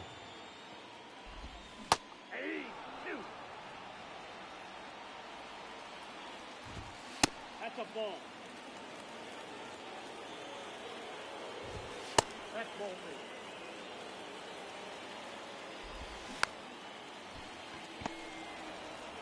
And we got him. Good throw from Larkin. Good defense. Your attention, please. And now, 3-run difference. We will schedule Matt Strom in. He's got some good matchups coming up versus Diaz, Fraley, and Leon. And he's having a great season. Haven't seen him in a while. Would like for this not to be a safe situation, though. But we're probably not going to get many runs across swinging at pitches like that. That's a ball. 1-1.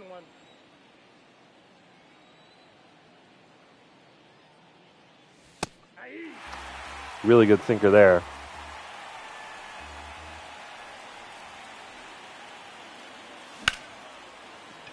Oh, another good reaction time. Good closing speed by the center fielder out there. Gets Melendez. Ball 1. Ball 1, no strike.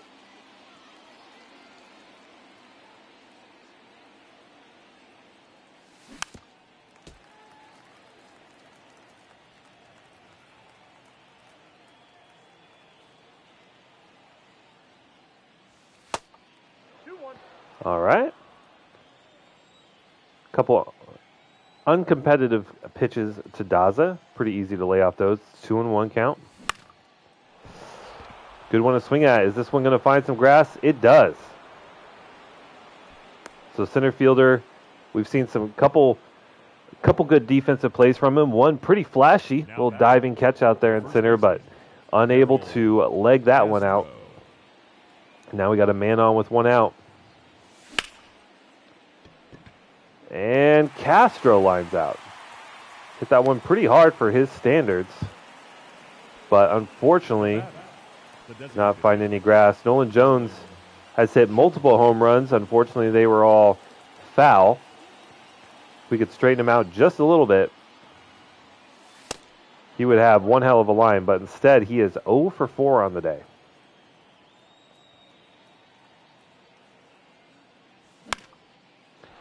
Finally gets on base, though. Just a little single. But that works. So we got Daza on second, Nolan Jones on first. 2 outs. And old man Duval.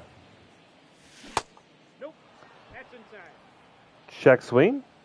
He did not go around. Good call from Blue there. And there it is for the second time today.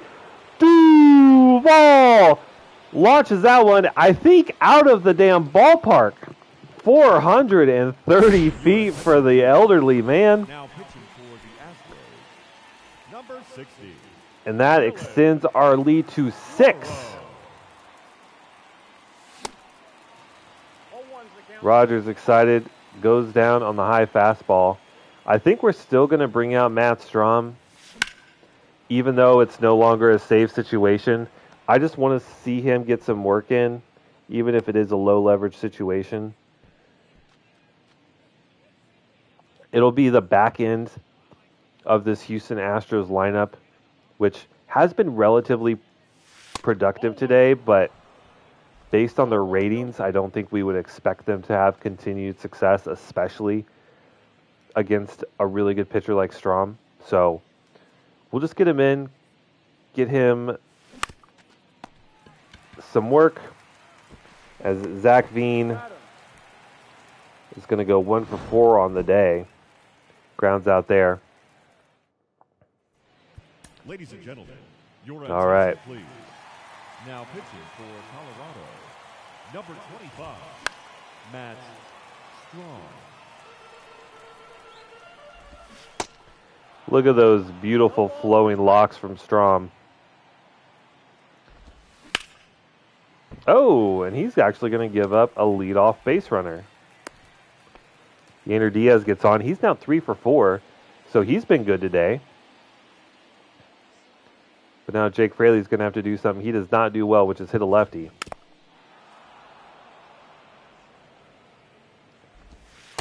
I think Oh, that's just out. spinning some sliders against him would be generally pretty effective, but he's not one to swing. Takes one there. Let's see if he wants to take another one. There we go. Get a swing and a miss on the inside fastball. Now Pedro Leon. And that might be actually bounces off the mound and actually makes it even easier for McMahon to glove that one. Good adjustment with the ball bouncing off the mound. We get the double play to finish it off. So, a really tight game. It wasn't until the final inning with a 3-run shot from Adam Duvall The final line score for our ball game tonight. that really put this one out of reach for the Astros. Clevenger, good outing, 7 innings strong, gives up 3 earned and 8 hits, 7 strikeouts, which is nice, and no walks. So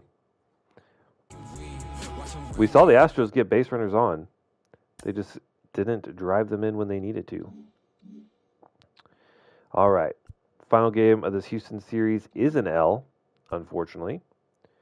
So we are, again, I think getting first probably out of the question. We were definitely in the running for the majority of these last 2 months, but 6.5 games back with only 2 weeks left.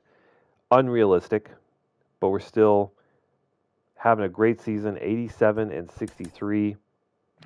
We are still 7 games ahead of the Braves, so a wild card seems like a lock at this point.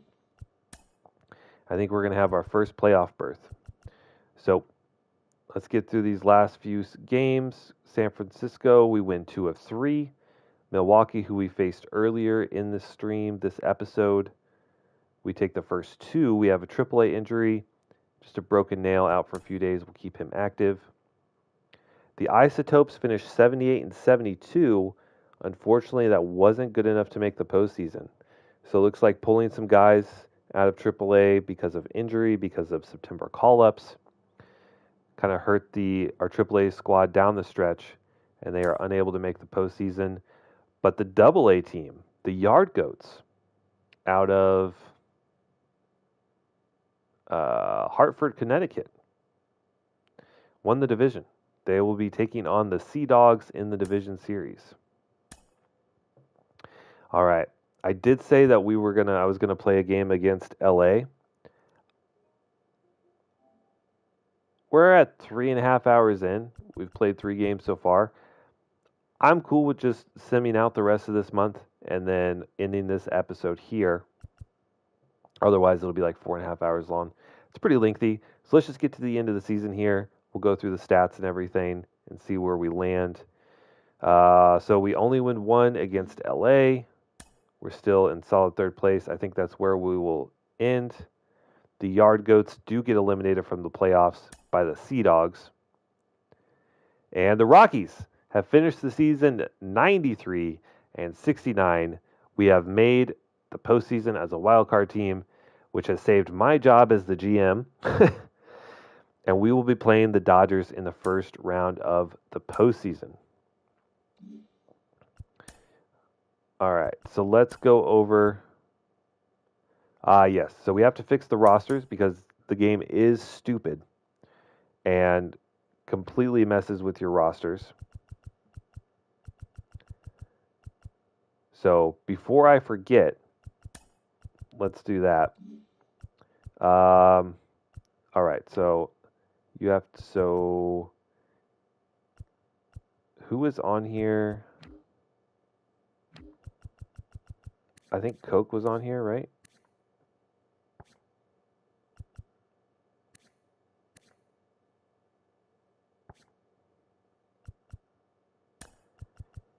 Yeah, I think Coke was on here. Calderon was on here. Right. Since we added him late, we can't keep him.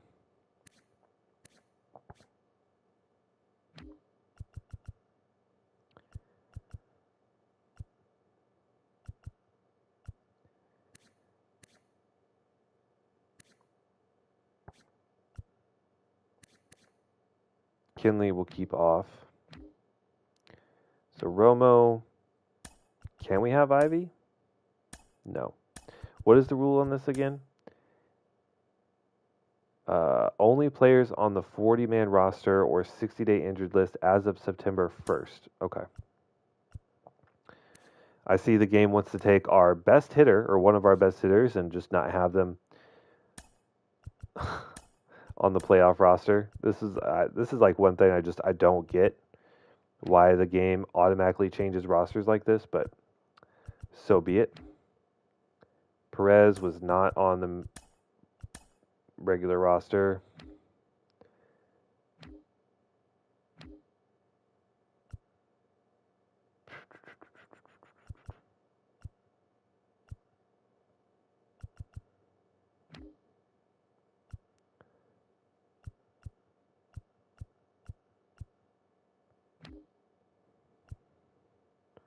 Okay.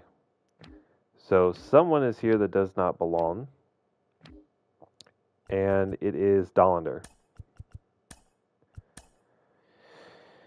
All right. So now, of course, we got to set the rotation and all that. So we had, I think that was pretty much it.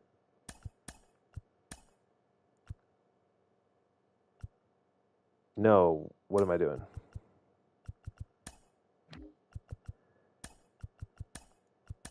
Dollander was up. Painter was down. Whoops a daisies. There we go. All right, so that is close. That's fine. Right. We couldn't have we couldn't bring up that other guy. So we'll do Justin Lawrence in there. That way we have at least a righty option. I mean, back into the bullpen, 3 guys all pitching under a 3 ERA is pretty solid. Our long relief is okay. It's just our middle relief that might give us a little bit of trouble. Our starters all look good. And then our lineups, it's going to be, of course, Daza leading off, then Castro, Jones, Duvall, Rogers, Veen, McMahon, Tovar, and Melendez. That's all right.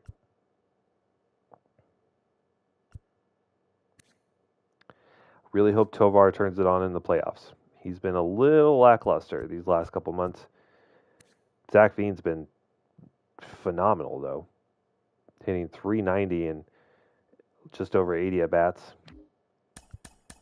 You'd love to see it. All right, versus lefties, DH, Daza, Castro, Jones, Rogers,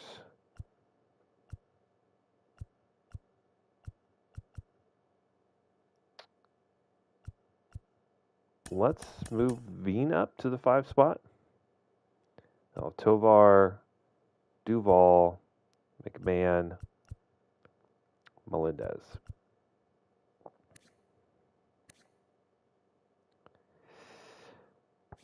Okay.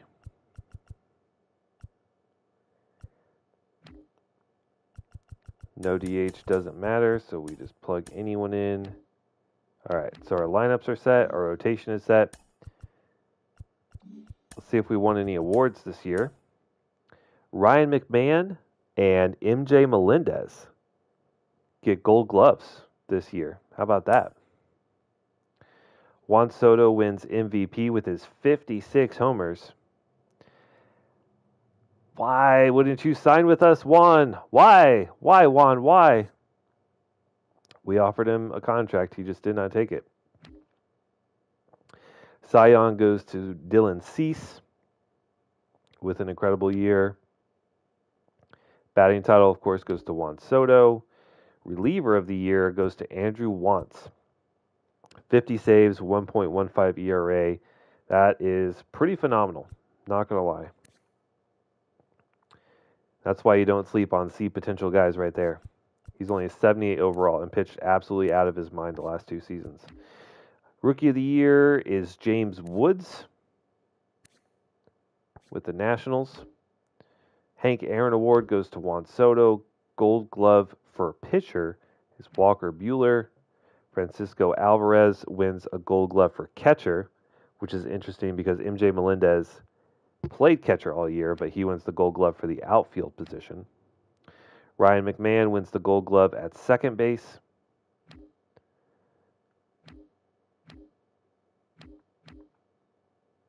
Eugene Suarez, with not the best defensive stats, but he gets a Gold Glove at third. Dansby Swanson, Gold Glove at short. Sal Frelick, Gold Glove out and left, 100% fielding percentage. Yastrzemski, Gold Glove in center, and then Melendez gets the Gold Glove in right, even though he played catcher. Okay. That's why he has over 1,000 putouts and 100 assists. It's funny. Silver Slugger goes to Jordan Walker. 26 homers and over 300 average. Will Smith is the Silver Slugger at catcher. The Polar Bear, Pete Alonso, gets the Silver Slugger at first. Ozzie Albies at second. Austin Riley at third. So the Braves, despite, I don't even think, making the playoffs, having 2 Silver Sluggers, it's kind of surprising. Trey Turner, Silver Slugger at short. Of course, no surprise, Juan Soto, Silver Slugger for the outfield, along with Kyle Schwarber and Ronald Acuna. There we go. Did we have anyone in here for league leaders? Jonathan Daza broke the top 15 for batting average, just shy of 300 at 298. Jonathan Daza, 15th in hits, 167. Nolan Jones, top 10 in doubles. No one really up here for triples. Home runs, do we have anyone up here? We didn't hit a ton. We had some guys in the top 25. Duvall and Rogers both had 26 and 27 respectively. RBIs, Adam Duvall, top 15 with 94 ribbies.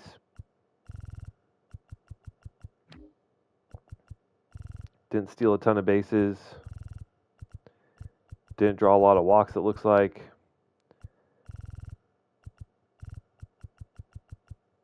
Nolan Jones, top 25 in on-base percentage, 352 is not bad. I doubt we had anyone up here in the top with slug. Nolan Jones, 21st. Melendez, 25th.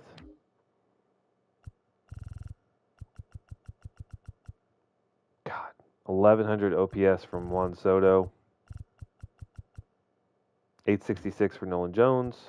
Casey Mize finished second, and in the MLB for wins with 17. Matt Strom finished third in saves with 45. And third best ERA goes to Jordan Montgomery. Dollander up there in the top 5 for home runs allowed. It's great to see from a rookie. Shutouts, Jordan Montgomery with 2. Eflin with 2. Mize and Dollander both with 2. We don't really have any strikeout specialists, so I'm not surprised to see anyone up here in the top 25. But here we are around the 30 mark. Eflin, Montgomery, Dollander are all around 150.